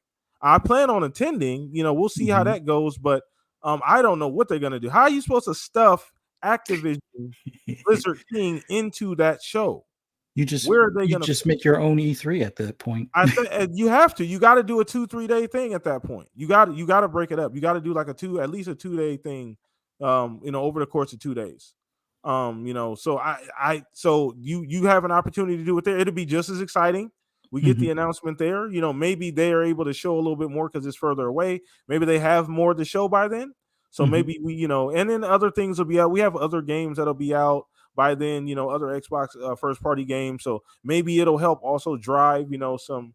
If Xbox is in a really good standpoint and those games hit, like they should, then that's just another, feather in the cap for Xbox. So maybe you hold off until that point. But either way, I wasn't heard about it not being shown, so I'm completely okay with us not seeing anything about it at this show. Yeah, it was a pretty solid showcase as far as for Blizzard titles and things like that. So they touched on all of their current IPs and updates for them. So the support's there. The fans were happy as far as those in attendance, and a lot of them that watched the streams. So yeah, it was not a necessity to be there, but it was still a good thing overall for everything that they did show at that showcase. So Pong, what are your thoughts as far as why they may have held off showing Odyssey at this BlizzCon this year? If I had to put money on it right now, Fuzz, I would definitely say that they pulled it to show it at an Xbox showcase next year. I'm in agreement fully with that. I think that Steele's point is not invalid when he said that they are baking it a little bit longer before they show it, because now they don't have to show it due to the acquisition. But I think those two things go hand in hand, right? I think it just kind of works out perfectly, because they could, Phil went and talked to Ybarra and said, listen, that new Odyssey game, we're going to make that exclusive. I hope you know that, Mike. And Mike was probably like, yeah, we knew that, Phil. We knew that. And so Phil's like, well, did you have plans to show it? And Mike was probably like, yeah, we had it in the BlizzCon lineup here. We're going to show it. And Phil was like, yeah, how about that? Why don't you pull that on back? And Mike was probably like, cool. Yeah, we'll just put it back in the oven, keep cooking. We'll get some better look at the game and the gameplay because we'll get another, they start prepping for the E3 time sometime around February, I think. So we'll get another 3-4 months in on it. We'll get some better footage for it. We'll put together, maybe a nicer package, and you guys go ahead and show it off on your stage. I think those two things could go hand in hand, but I would definitely bet that it is going to be exclusive. Now, there is an argument as to why not. It's been in development for a while. They probably were already developing, obviously, the PlayStation version too. It is supposedly, again, we don't know everything about it, but it's supposedly going to be obviously multiplayer. And those games can use the biggest base of players that you can find. So it does make sense to keep it multiplayer if they choose to go that route. However, as we talked about last night, Fuzz, and as we pointed out to Jasper, Xbox owns you now. You are now Xbox. Xbox is going to take advantage where they can and when they can. They've already shown that. Without stunning your growth, without getting in your way. Right, without getting in your way, but they're going to take advantage of new IP. They already have made it quite obvious that new IP is off the board. Like, they are holding those as exclusive. This is a brand new IP, not beholden to any platforms whatsoever. So why wouldn't they take advantage? A brand new IP from Blizzard is going to be a big deal. Again, all you had to do, if you never knew how passionate, how big the Blizzard fan base is, you just got to watch BlizzCon and understand that these people have been through ups, downs all around, and they still come with the energy. That is going to be a huge attention getter. And there is no way that I believe that Phil and his team aren't licking their chops, looking at a brand new IP from Blizzard saying, we can make this exclusive. We can show it off first on our stage. And then if it's ready to launch, they'll launch it. And then they can talk about updates at the next BlizzCon or whatever. If it's not ready to launch, then they could talk about it again at BlizzCon and give updates there as well. Blizzard will still get their BlizzCons. Xbox isn't going to do away with that. It's too big. It's too popular. It's a massive place for advertising for them. Again, Phil showed up for the first time ever. They had Xbox obviously imprinted on people's brains that this is now Xbox. they are going to take advantage every time that they can, and that includes shows. So they're not going to just take it away from BlizzCon, but their first showing of that IP, which is now considered an Xbox IP, will be on their stage, on their terms, at their biggest show of the year, which is the showcase in the summer. Absolutely, 1000%. Even if it's not exclusive, we get to dictate how this game gets revealed to the masses. Yep. I think that's even more important than the game even being exclusive, in my opinion. Is Correct. that now we the ball's in our court. We can dictate when we show this game, how it gets shown, and where it gets shown. Yep, absolutely. And we can slap the Xbox label on it, and nobody can say anything. Nope. Regardless if it's still more, if it's going to be on everything. Correct. Awesome. And that's exactly what I think they're going to do. So awesome. I'm all on board, man. It's going to be a big moment for them on the stage. I mean, again, they got to do Starfield that way, and now they've got a Blizzard brand new IP, the first brand new IP from Blizzard AAA wise in 2 decades. Yeah. It's crazy, man. It's crazy. It's going to be a big moment for them. It's going to be cool. Awesome. Yeah, and I think the big thing now is that's one of the IPs that we know Blizzard is working on. There's possibly, and more than likely, there are some other things that they're working on in the background that we haven't even been privy to, as far as like the code name and stuff like that. Phil had that smirk on his face when he was talking about that last night on stage, didn't he? Didn't he, Fuzz? He had that little smirk when he said, "And we got so much to show you coming from Blizzard." Like he knows that roadmap, brother. No, but I agree a lot of what all of you have said, and I think the only other thing that I was thinking of was like with the whole BattleNet situation. I don't think you want to necessarily add another game to that setup until they figure out an integration to some extent. I don't think it's that big of a issue where it would cause that big of a delay, but all of these things seem to kind of play into Xbox's approach moving forward with a lot of, like you said, new IPs. They don't need to go anywhere else as far as those new IPs. Those can stay on the Xbox platform, which includes PC and other portable devices and things accessible to Game Pass or where Game Pass exists. So, yeah, I wouldn't say I was disappointed that it wasn't there, but it's kind of like, you know what? If it's not ready, I don't need to see it, and we know it's in the works. It will make its appearance when it's ready. And given that Diablo and Starfield and quite a few other Xbox games got me pretty occupied right now, I don't think I'm going to miss it until I'm completely done with Diablo, which I don't know when that will be, or when I'm completely done with Starfield or Forza, which that could be a couple of years from now. But awesome takes, guys. BlizzCon, great show, solid for Blizzard fans. Got to see some stuff for Diablo 4 that I enjoyed, and Phil making that special appearance was pretty cool to see as well. But yeah, thanks for your thoughts, guys. Awesome topic, man. Let's throw this over to Pong, man. Well, Fuzzy kind of gave my answer for my topic because I was going to stick around with BlizzCon because we got a bunch of other smaller stuff this week, but BlizzCon was pretty big, and I know he just did the whole Odyssey thing, but I wanted to, and I've obviously talked to Steel, and I've talked to Fuzz, and I've talked to Mav, but obviously, a lot of people that show up in this chat haven't necessarily heard all our shows, so I just wanted to get kind of the temperature here, like I like to do with a lot of topics. Get everybody's temperature now that BlizzCon is over with. I don't know if any of you guys got to watch stuff today. I watched the fireside chat for Diablo 4 today while I was doing stuff, but I just want to get your impressions because a lot of us were watching BlizzCon intently, at least the opening ceremony, for the first time. A lot of us were experiencing BlizzCon live in person for the first time. I think a lot of Xbox fans were. If you weren't on PC, if you haven't been a big Blizzard fan before, if you haven't played WoW for 10 plus years, all that kind of stuff, maybe you just didn't know what to expect from BlizzCon. But obviously, Fuzzy touched on it while we were talking about Odyssey. There was a different feeling to this one, and PTK, you and I kind of talked about with Ybarra too when I asked you what you thought about Ybarra. There's a different feeling there than what I was not necessarily than what I was expecting, but there was more energy than I thought maybe was going to be there for the first time back in 4 years. And especially when Phil stepped out on stage and the round of applause that he got from those Blizzard fans. And I said it this morning, and I'll say it again for anybody who doesn't know about Blizzard fans. They're extremely passionate, but they're also very hard to please. And if they aren't happy, they'll let you know about it. You'll go back and watch the video about Diablo Immortal if you want to see a fan reaction from Blizzard fans. They are not easy to please.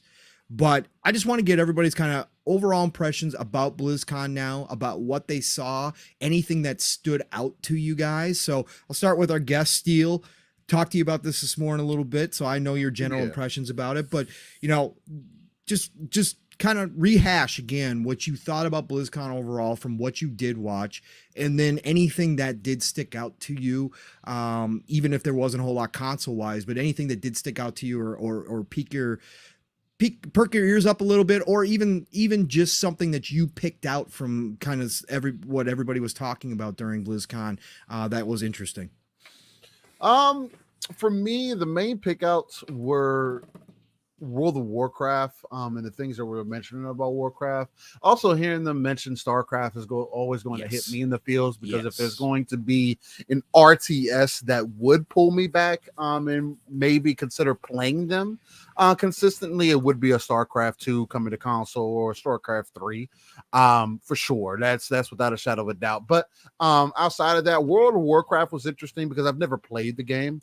Always heard a lot about it. And it being one of the OG MMOs, I always give it top respect and top dues, because it always has kept a consistent player base.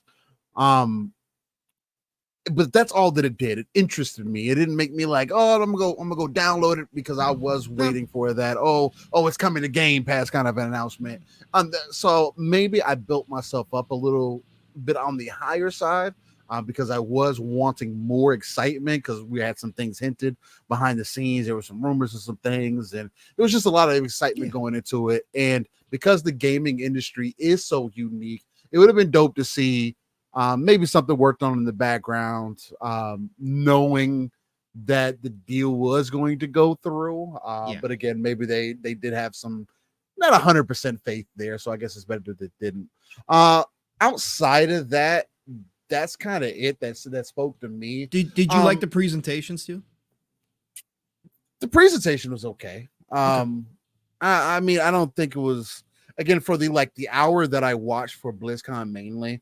I thought it was well. I mean, it wasn't like a showcase or anything like that I would expect. But as far as if it was an in-person event, I think it would have definitely hit home for me in many ways, or I would have been in my feels a little bit there. Especially knowing that StarCraft was like on Phil's mind, and it coming from Phil, who knows what that game means, coming from a gamer, especially. So, those are my biggest takeaways. Again, I hope BlizzCon from this year forward ends up really doubling and tripling down on kind of not the mysterious side of it, but having people leave with something that they can take away. Right. It being more accessible, I guess, or more recognized by other people outside of just Blizzard fans. Right. So you talk about like kind of just breaking out and kind of maybe drawing more people in than they normally do outside. Maybe doing it more like a showcase style, especially since you're adding something part of Microsoft now. You can literally focus on that. That could be, hey, Activision Blizzard, what do you guys have coming up? Even Call of Duty you could throw in there. Hey, what do you guys have coming in? So I hear you. That's definitely would be a change for BlizzCon, because BlizzCon is for Blizzard fans, and it is one of those things. But I see where you're going with it. Just draw some more interest in, for sure. I get that. Mav, you, sir, just some highlights, overall impressions about what you saw from BlizzCon. Anything that stood out or piqued your interest a little bit? Just the passion and energy from the fan base and the developers themselves. I got like this sense of like a weight lifted from them this whole show, right? And I don't think it's just because of the acquisition. I mean, they've been through hell the last few years over at Blizzard, right? Oh yeah. All the other stuff going on behind the scenes, all the turmoil, the protests from the development staff and employees, all these different things going on really for not this past year really, but for like a couple years previous. Like, it was just really crazy stuff going on, man. And like, and at that time, a lot of their franchises were kind of down too. They didn't have a lot of the games out yet. People were getting impatient from the fan base and all this kind of stuff. And yet, like Blizzard's done in the past where they've been down, they've always kind of had these resurgences, right? And you see that Blizzard, when they were at their lowest a couple years ago, now is full steam ahead, and all these things are just running great. Like they got Diablo's as going well again now, and they got Overwatch fans are pretty happy. You have the World of Warcraft audience is just over the moon with what they announced there as well. And then they have all the mobile stuff they did and all these other things, but like just this overall sense of like, man, this is Blizzard. Blizzard is when we talked about ABK, like the thing that I was most excited about from it, from an acquisition standpoint, like for Microsoft, like I thought Blizzard was for me the most exciting part, right? And you see where they're at now, and like this is going to be one of the most, even as much as great as big as Call of Duty is, right? Yes.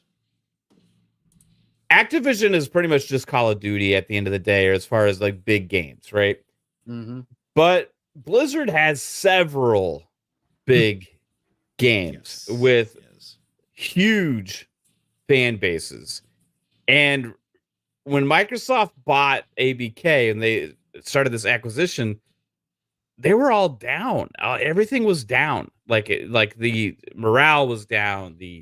Like the numbers were down. Like the just tons of stuff going on in all of ABK, and it seemed to affect Blizzard a lot the most. But like, it's like crazy to see where Blizzard is right now at BlizzCon and the momentum that they have.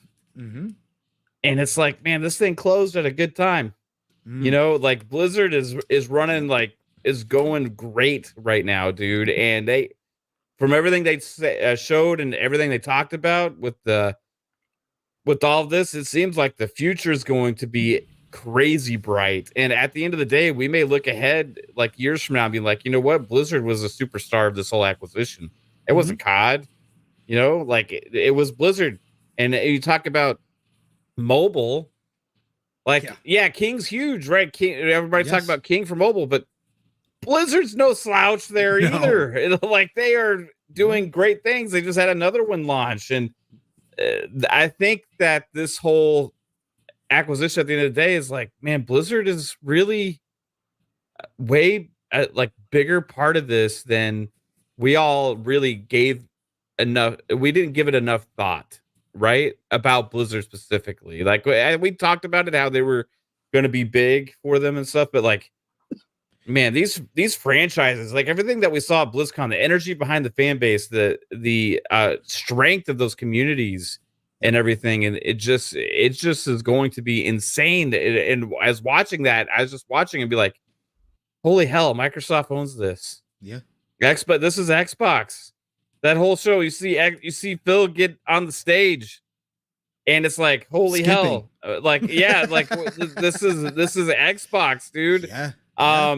And these games, and then you see where like how you know, how are they going to work together? Is it going to be a slow transition with like people getting used to being part of Microsoft and stuff? And then you see those interviews and stuff, and it's like, we're Microsoft. We might put World of Warcraft on Xbox Series X. You know what I mean? It's like they're already talking about this stuff, and it's like, all of this is crazy, man. It's like, it's really crazy to see and really comprehend the size and scope of the acquisition. And that's my biggest takeaway after this, is seeing what great shape Blizzard's in, and some franchises that I love, especially Diablo, and the potentials for the future, and the excitement from the developers, and the weight that they seem to have been lifted off of their backs is now hopefully going to lead to tons of great things in the future, man. I'm freaking pumped, dude. Yeah. No, absolutely. A lot of similar thoughts to how I'll wrap this up too, Mav, but for sure. And numbers came out today, but when Mav talking about size, if you just want to talk about numbers, numbers did come out today, 17,000 employees. So it's literally giant. Just a few. Yeah, just a few. PTK, let's get you in here, brother. So again, just the overall thought. If you just watched the opening ceremony and didn't watch anything else, if you just saw highlights, I don't care. Just your overall thoughts on what you saw from BlizzCon. I don't know if you've watched them in the past or had any interest in them, but just what you overall thought and maybe some things that definitely stood out to you amongst everything. So I think the biggest thing for me was relief. Right, that show looked like a very relieved, relaxed show. The energy that Mike came out with, I think that kind of set the tone. You see the exuberance. Phil, just like you said, skipping. Phil was floated to the stage, like he wasn't even touching the floor when he got to. He didn't even know what to say. He got up there, kind of stumbling a little bit. You know, Phil tight with the words. He good with the script, but he was fumbling. He was a little excited, so he had to slow down a little bit. And that first time at BlizzCon, right? First PTK, time ever, bro. And he's the First owner. Time, bro. He's the owner. Right? Like it's such good energy. And I think I want to start with just the people side of this because we don't want to lose sight. I think that's the most important piece of the pie here. Yeah. The people side got better immediately. You know what I mean? Like that, the HR, all now these devs, these ultra talented people that we love to crack on them. We love to give them a hard time, but these ultra talented people that make these video games, they get to finally make it in an environment that's conducive to their talent. That's one. They don't have to make it under, fucking lock and key anymore. Like, we're going to close the bake room if you don't finish this game. Like, Correct. You know what I mean? Like, you're not going to be able to eat. Like, this crazy type stuff. So that's one. Two, and Mav highlighted this, the potential, right? Like, this the potential of like what we could potentially see. I'm a big Diablo guy. I think I want to put that out there when it comes specifically to Blizzard. I'm not a big WoW person. Obviously, the whole King mobile side, I don't play a lot of mobile games, so it's really Blizzard for me. But over, kind of encompassing, all the moving parts, they're like the Bethesda part of the Activision deal. The Bethesda, their deal, it wasn't just Bethesda, it was ZeniMax, it was a lot of other studios, and it was Bethesda proper, the actual dev team. That's what Blizzard is to this particular part of the deal. They fit what Microsoft, the direction they're going, the most, the closest. They already do games as a service well. We can check that off. They got ultra talented people there who are headed by, by the way, the two guys that run Blizzard used to work at Microsoft. Yep. So check that box off too. We already got that done. They're already familiar with Microsoft, right? Then you got an iconic IP, Diablo. Check that box off. Like you have everything. They're great in the mobile. They already established there. We can check that box off. We're going there too. It works perfectly. It's a seamless fit. And I think that ultimately going forward, and I know you mentioned it, Mav, that might be the crown jewel of the entire package when we look back on it in a few years and, when we see the fruits of the labor. Because once again, we haven't seen anything yet. And I know you alluded to that too, Mav, Pong. I know you mentioned that. Mm-hmm. This is just, Phil had a laundry list. He mentioned this when this deal was first announced. Man, like there's so many things I want to do. And like, Correct. There's so much IP here that we could touch and that we could figure out what to do with it. Like there's a lot going on here. And that makes me extremely excited. These people finally get to work in a great environment with the proper support. It's no longer the boys club. It's no longer, you know what I mean? Hanging stuff over their head. Everybody's fucking stuck working on Call of Duty all the time. The stifling creativity because no other game, there's no room to make any other kind of game because everybody's working on Call of Duty. That no longer is that's no longer the reality over at Blizzard, over at Activision, over, you know what I mean? Just over there in general. So that just future excites me, man. So I think that's the biggest takeaway. That event's gonna get more Xbox as it goes on. Correct. Right. This is the first Blizzard. This is the first BlizzCon in 4 years. That it's gonna feel more like an Xbox show as it evolves. As time goes by, I think you're gonna get to start to see more of that Xbox impression, more of a showcase type of Xbox feel as it goes along. This one's the first one. I think it did what it needed to do. I think they needed to show the excitement that, hey, we're here, we hear you, we see, we have a clear path now, and we can make the kind of games that you guys want us to make. And I think that was their whole purpose of establishing that. We're going to get the good stuff as time goes on. Yeah, great points. Great points. And there's a lot of truth in what you were just saying. I think that, again, Blizzard's potential, because they have had massive success, as Bold Alpha Wolfpack pointed out, which is an actual fact, in their prime peak days of World of Warcraft, they had 12 million concurrent players. We just saw Fortnite, the biggest game in the world going right now, arguably hit 5 million all time. Crazy. They had 12 million concurrent players. And they're paying monthly. Correct. And they're paying a subscription fee. Like Blizzard were, and still could be, like kings of PC realm and those types of games. And now they can expand potentially out to reach further audiences underneath Microsoft and Xbox. So that thought alone is worthy of mentioning. That potential, like you were saying, PTK is there for sure. Fuzzy, give it to me straight here, brother. Again, I don't know how many BlizzCons you've ever watched in the past or how much experience you've had with them, but just again, watching Phil come out on stage, the first time ever for him at a BlizzCon, shaking Ybarra's hand, just that kind of whole transition. Like this is now them stamping so early. Like after the acquisition, Phil showing up at BlizzCon on stage, being introduced. Ybarra saying, "We are now, if you guys haven't heard, we've been acquired by Microsoft Xbox." Like just stamping it right away. Like like, hey guys, get used. This is where we're at now. But your general thoughts on what you saw, what you did pay attention to, and anything that stood out to you, sir. Well, it was one of my first BlizzCons as far as watching it live. Yeah, I've seen snippets of like the audience reaction on previous ones when they announced Immortal, and how that wasn't as well received by the fan base. But overall, this show, you could tell both the fans and the devs, and everybody from Blizzard, as well as Phil going out there, they were all excited to kind of be there and discuss this, discuss the games, and view them from the fan standpoint, show them all from the dev standpoint. So the energy in that alone, it was almost like it was pent up, excitement and enthusiasm. And they had, a great showing for a lot of those IPs. You got to see new characters. You got the fans have kind of gotten like some of the stuff that we've gotten some of the stuff we wanted from Diablo with their most recent update. And we got a peek at some of the upcoming things for it. The World of Warcraft, fan base now have one of the main guys back at the helm, full time, in-house, ready to take them down the path for their next 3 expansions, and up for like the next 10 years worth probably or longer as far as what's coming with that with World of Warcraft as it is now, and even with Classic and some of the like the mobile game and everything. But overall, the energy was high. It wasn't quite the same type of show as like what we expect from like Xbox, especially with their new formats with the dev directs and things like that. Yep. But it fit what was shown, and it fit that fan base.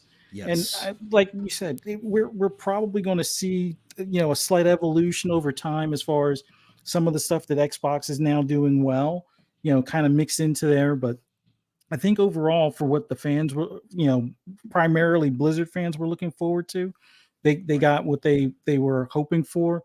And I think us as Xbox fans now got to see a peek as far as, if we've never watched a BlizzCon before, at least to see how it's laid out and what we can expect. And a lot of us, well, me and I know with PTK, being new to things like Diablo and stuff like that, it was cool to see how they bring the devs out. Fans are cheering. It's almost like a fan fest light kind of thing to some extent, but just getting to see people excited about upcoming stuff for those games, getting to see it firsthand, and knowing that now Xbox has these pillars as far as for PC gaming and PC and console and even mobile from that dev team, or that all of those studios under the Blizzard name. Yeah. It's awesome to see, and I can't wait to see what next BlizzCon, what they're able to unveil, because like we had joked about earlier, there's more under the hood than just Odyssey right now. Yes. There's more that they're cooking. There's more that is probably either in the early phase of planning or mid phase or late phase. So exactly. So, things like that coming up in the future, I can only imagine how much more this is going to grow, not just, amongst Blizzard fans, but even Xbox fans as a whole for, you know, having another showcase to look forward to annually. It was awesome energy for the whole thing. That's basically my takeaway. That's awesome, Fuzz. Again, pointing out a lot of the same things I pulled away from it. So I'll wrap this up here. BlizzCon for me is something that I've watched highlights. Obviously, I've read articles about afterwards and stuff. I always had an interest in Blizzard. Obviously, Diablo has been, you know, a mainstay for me for a long time. So I've always had some interest in Blizzard, but never been a World of Warcraft player or anything like that. So never intensely watched them. Doing this for the first time, for me, let's just start quickly with the fans. This did seem like a get back to what made us great moment for Blizzard. And I don't know if I think this was probably already planned. Obviously, they had this thing worked out, planned in advance, but adding to it with the acquisition gave this extra oomph, because that's what that's what Phil and his team have been preaching time and time again throughout all of their comeback story with Xbox, rebuilding Xbox and turning it into what it is we're seeing now. It all kind of just aligned, and it gave an extra oomph that Blizzard was getting back to their fans, not only literally for the first time in 4 years, having them in person again at BlizzCon, which is always a big deal. BlizzCon is massive for those fans. Those fans come out in droves. They dress up like this is their thing.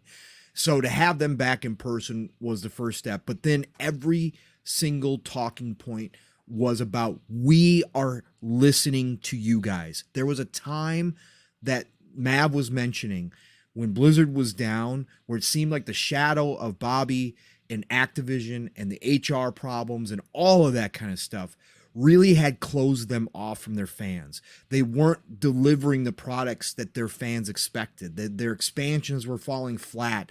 People were leaving World of Warcraft in droves to go play Final Fantasy XIV. Blizzard had lost a lot of its shine. It felt like they went back and polished that sucker up nonstop. And then Phil and the team walked in and helped them out, polishing it up. And they walked out with a renewed purpose to get back and let the fans know that we are listening to you. We are going to do right by you. And we want to be back on top again on all of our franchises. Every single dev. Sure, there was some awkward devs up there, you know, directors who obviously not used to being on stage, nervous laughter, all that kind of stuff. But every single one of them, like Mav was saying, brought energy and passion to the games they were talking about, whether it was a mobile game or whether it was Diablo. It didn't matter. They were up there to speak to the fans, and the fans were eating it up left and right. Ybarra, to start the show, again, I said it earlier with PTK when I talked to him a little bit about it, Ybarra solidified my position that he is the right man for the job. He is a natural born leader. This guy gets it. He cares about his devs. He cares about the fans. He is a gamer. You can tell that. He's got more in common with Phil than most people do in those positions, and he showed it off on that stage. From the moment he started talking, Phil came out and did Phil's thing. Again, the relief on Phil's face that this acquisition was over, we felt it in the early interviews that he did right after the Activision Blizzard deal was announced officially. You could see it there. But then when he walked out on BlizzCon stage, and the first time at BlizzCon, there was that extra skip in his step. He almost looked like he wanted to clap and shout and yell and be like, yeah, I'm here. And then he delivered the normal Phil thing, which is, I'm a regular dude, just so happened to work my way up the ladder, but I haven't forgotten about who I am, and I'm a gamer at heart. Talking about his love for Diablo and how much he plays it, and the fans' reaction to him, again, was just spectacular. The fact that he got basically a standing ovation and people were cheering him on, that breath of fresh air, the windows are open, people can feel it from the get-go. So those were important. Then World of Warcraft. Again, as somebody who's never played it, but had plenty of friends who played thousands upon thousands of hours, spent thousands of dollars in that game, I know about World of Warcraft. And I saw the downs over the past years. Chris Metzen coming back into the building full time in alignment with this acquisition is another key moment right here for Blizzard. The crowd's reaction to Chris Metzen, now stabilizing. And for anybody who doesn't know who Chris Metzen is, he is an icon to Blizzard fans. Why? Because he is one of the founders of Blizzard itself. And he is the man that everybody credits almost 100% for World of Warcraft. He is the brains behind World of Warcraft. That original founder is now back in the building full time. And like I said last night, I think that there is something potentially, because he was back part-time. Shout out to Psychonauts for making posting the information. He was back part-time in 2022. But I think Ybarra got him full-time off the couch. He was retired. He wasn't doing anything else. He got him back full-time, I think in part in September when they announced it, due to the fact that the acquisition was looking like it was definitely going through. And I think Metzen saw this as an opportunity to come back, knowing what Phil's about, knowing how they've laid off all their other acquired studios and let them do what they want to do. Metzen, I believe, probably saw that this was the right time. Whatever the case is, Metzen himself, I know now why people love him. I'd never seen this guy speak before. When he got on stage, this dude killed it, crushed it, ran the whole audience. Like he controlled that room like few people do. And obviously being the creator of World of Warcraft and talking about World of Warcraft, he knew exactly what those fans wanted. And he brought it to them. He got up there and said, listen, we know what you guys have wanted. And we thought long and hard about this to talk to the crew. We decided that we're not going to do one expansion. We're not going to do 2 expansions. We're going to do 3 expansions. And we're announcing them all today. Basically, the next 6-7 years of World of Warcraft got thrown out to the fans, and it's all going to be cohesive instead of what they've been doing with World of Warcraft during the rough times where they simply were throwing out stuff and it wasn't hitting well at all. Now they know the creator himself is back in charge, and they're going to have a cohesive set of expansions that are going to last them for the next 6, 7, 8 years just as they come out. And obviously we played for a lot longer than that. Big defining moment for World of Warcraft. This could be a big moment for a comeback. Really overall, I thought the show was fantastic. Again, energy levels, even if it wasn't the type of showcase we're used to where it's game. We had a lot more devs talking about things. And then obviously they did a lot of fireside chats and deep dives over Friday and Saturday today.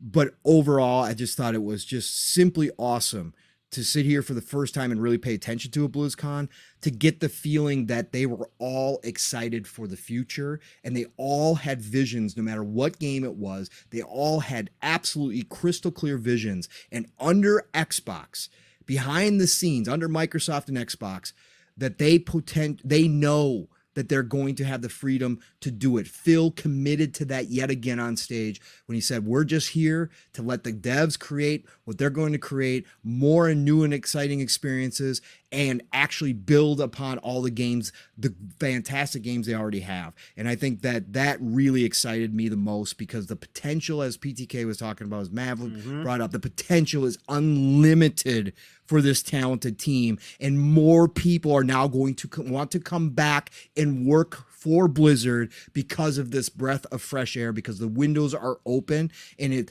like Mav said, perfect timing for Microsoft and Xbox. We saw the down years of Blizzard, and now it feels like the acquisition went through right when they're back on their upswing again.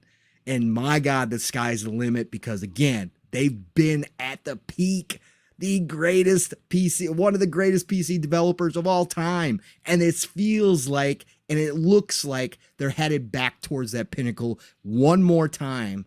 And now they're underneath Microsoft and Xbox. This could go down as the biggest part of the deal at the end of the day. Like Mav said, I don't disagree.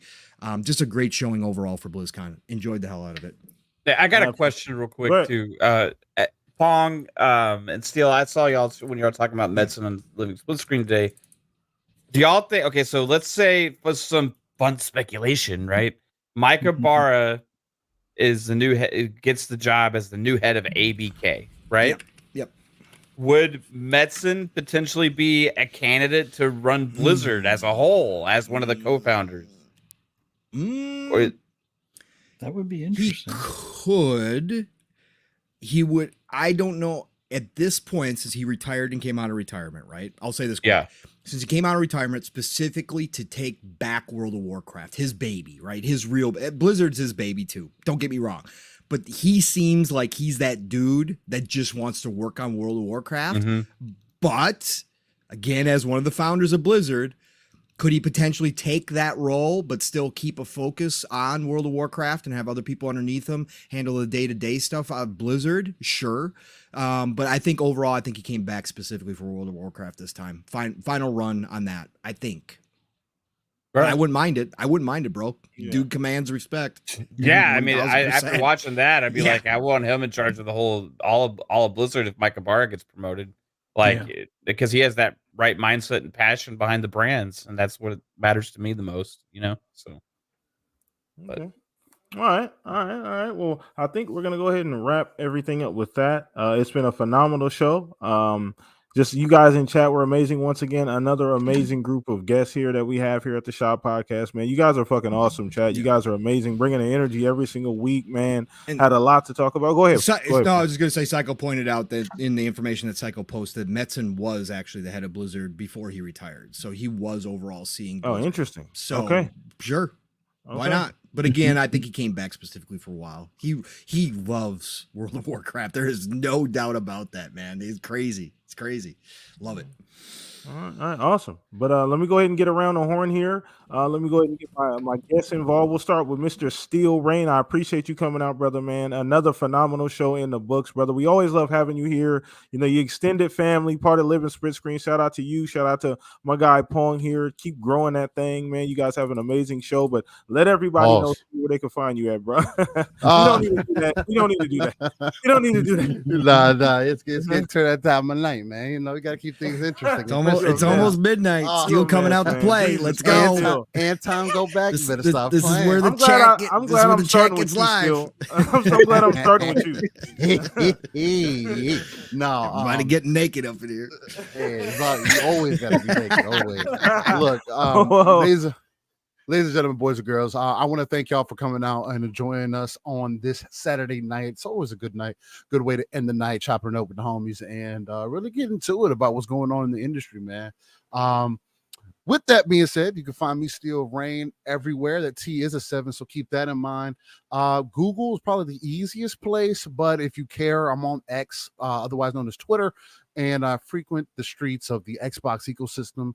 And it's fortunate enough for me, it's not just on the Xbox, right? So anyway, other than that, every Saturday morning, I am a co-host with a brother from another of mine right here on this panel known as Pong, and it's Living Split Screen, a non-console centric platform talking about everything going on within the gaming industry, home of that RTS perspective in the educated consumer perspective, and live, raw, and uncut, giving you that rain and feeding your soul, that gaming soul, as I like to say.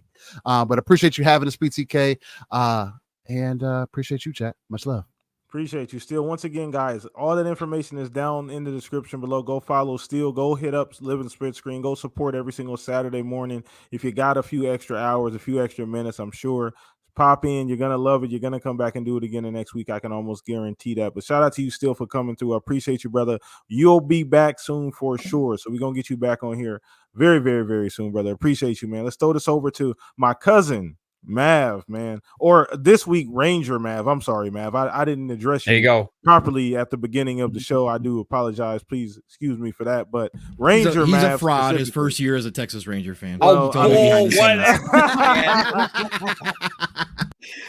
for us, it's like the physical version of community notes for like YouTube. Like you always gonna get the real with Pong. I mean, sorry, but yeah, go ahead, Mav. Yeah, fun speculation YouTube, fun speculation Twitter. Got some shows we do. One of them is called FSP on Monday at 10 p.m. Eastern. We got Fun Pop at 10 p.m. Eastern on Tuesdays and PM in the PM with Pong Soul on Thursdays at 7 p.m. Eastern, and then back for Xbox Ultimate every Friday night at 10 p.m. Eastern. Check it out. Hopefully you like it. And thanks for having me, PTK. It was awesome hanging out with you guys as always. Appreciate you, man. Shout out to all the FSP fam in the chat. I saw, Psycho in there, a few other people in there as well. Appreciate you. You guys know what to do. Go follow Mav. Fun speculation. All of that information is already in the description. So just go click the links. Really easy to do. Go support FSP, the conglomerate, to be specific, right, Mav? No LLC, conglomerate, corporation, one of the three, right? So yeah. Our market cap's looking real good right now. So. All right, man. But I appreciate you coming through, man. And let me throw this over to my brothers, the two gentlemen that make this show what it is, to make me look good every single week. We're gonna start with you, Mr. Pong. So came in hot today, but always bringing the energy. I appreciate you, brother. Appreciate you, brother. Thank you so much, man. But let everybody know where they can find you, G. Yeah, sorry for being late again. It's all good, man. No worries. Nah. You had to call in. You had to call in Mav. I mean, that's always a problem, right? So, that screws up the whole show. Anyways, no. Great night with obviously guests, two of my favorite people, obviously two of my best friends in Steel and Mav. Of course, it's always great to get with them, and of course, I got my two other brothers right here in PTK and Fuzzy. So the best way to end my Saturday night is right here with you all. And of course, the chat, who I love and respect. You guys are absolutely crushing it every show. The familiar faces that show up week in and week out. You guys are just, again, you add the value to the show. You are a part of the show as much as we are. Thank you all for joining us tonight. Got to say, happy, at least for those of us in the U.S., happy extra hour of gaming night, by the way. We are setting back our clocks tonight because our government can't even agree on a time. So, you know what? That's great. We were supposed to not have to do this anymore, but we are now. Bro. God, so that's going to affect our show times next week, everybody, by the way, right, PTK? Yep. Yeah, we got to. Yep, we got to make sure. Yep. I was going to get to that. Okay. But happy extra hour of gaming night. That's all I care about. We get an extra hour of gaming night. So, but otherwise, you guys know the drill. Pong Soul on X, formerly known as Twitter. Pong Soul on Xbox. Otherwise, next week, gonna shout out the man every time because he supports everybody. He's so good. The channel's Double Barrel Gaming. The man is Mr. Boomstick, 5 days a week, but Tuesdays is Xbox Factor Podcast, 12 p.m. Eastern, 11 o'clock Central Time. All good things green every Tuesday. Has a fantastic panel every week for all of his shows. Again, go check out any of them. Again, my place is on Xbox Factor, even if I'm not there still. Thursdays, PM in the PM, over on the Fun Speculation Network with my brother from another, Mav. We start at 7 p.m. Eastern, 6 o'clock Central Time, usually a two-man show. We've been going 3+ hours now on Thursday, so join us. We got a lot to talk about. Mav and I have a great time there every Thursday night. Great chat there as well. Again, discussion-wise, you want to jump into a positive chat and have some talking going on, join us there on Thursday nights. And then back at it, of course, for Xbox Ultimate on the Fun Speculation Network, again, where we get the bigger family together. Never know how many people are going to be there, who's going to be there, but you know you're going to get laughs. You know you're going to get a lot of good conversation, and it always starts at 10 p.m. Eastern, 9 o'clock Central Time, so be there for Xbox Ultimate on Friday nights, and then Saturday mornings, I'm back at it with another favorite person of mine, Mr. Steel Rain, another brother from another, and him and I, you guys know how we do by now. We say 3+ hours, but man, it's been like 2 months of 4+ hours. Now, I got to point out that this coming weekend, we're not going to have another show. So that's because Steel's got to go and do some real life getting out, touching grass stuff. So we're not going to have a show next Saturday, but we just had episode 125 this morning. It was like 4 hours and 45 minutes, almost 5 hours. Go check it out. We'll be back in 2 weeks, but most Saturdays you will find us there, 10 a.m. Eastern, 9 o'clock Central Time, living split screens, all one word. And then, of course, right back here, God willing, next week I will be here. If the times change doesn't screw me up, no, I'll be here for sure. The Shop Podcast right here, guys. Otherwise, it's the golden age of gaming, folks. Get out there. Man, no matter where you're at, man, you got probably like 10, 15 things you could pop in right now and be happy with. Get out there, play what you love what you play. Have a great rest of your weekend. I'll talk to you all real soon. Thanks, PTK. All right, no problem, brother. No problem, man. Let's go ahead and throw this over to you, Fuzz. Well, just want to start off. It was awesome being on here with the extended family, having Steel, having Mav. It's always a great time. And it's always great being here with you, PTK and Pong. Always love hearing your thoughts on stuff. Always enjoy being here with you guys Saturday night. Everyone in the chat, thanks again for checking us out. Greatly appreciate you taking the time.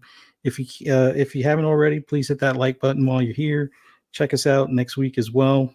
Time change, 8 p.m. next time, or 8 p.m. Eastern. For me, and like Pong, I got to make sure I'm up to as far as with the clocks and stuff, because I usually lose track of time. But yeah, look forward to seeing everybody here next week. If you want to hear any of my rambles or rants on anything gaming related, just check me out on the app formerly known as Twitter at @fuzzy_Belvedere. You can also find me on Xbox Lunch Break Special on Double Barrel Gaming, 12 noon Monday afternoon on Mr. Boomstick's channel, and then later that evening for FSP on the Fun Speculation Network. And then right back here, like I said, 8 p.m. next Saturday. Look forward to seeing you guys there, 8 p.m. Eastern Standard Time.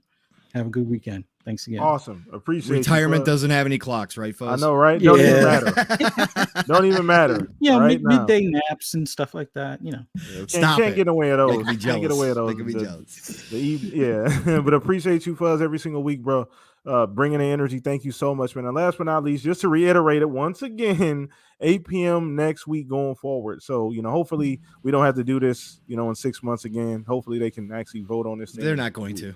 Yeah. Anyway, not gonna turn it into that, but appreciate all you guys coming out, hanging out with us, man. It was another phenomenal show. We had a phenomenal family in the house tonight. Felt very cozy, very familiar. So had a good time. Hope you guys as well too. If you're new here, hit the like button, subscribe as well to the channel. We got a lot of stuff going on, man. Follow me at PTK Blam everywhere. On X, on Xbox. If you want to play, hit me up. Currently playing a fuck ton of Diablo right now, so enjoying that. Loving that. Playing a whole bunch of that. So hit me up. But you guys enjoy the rest of your Saturday evening. We'll see you guys next week. Same time, same place. Let me know too, guys. My DMs are always open. Whoever you guys want to see on the show, I will reach out and try and get them on if you guys have any ideas throughout the week. But peace out. Enjoy the rest of your night. Be safe. See you, everybody. Modern Warfare 3 campaign is not a 4.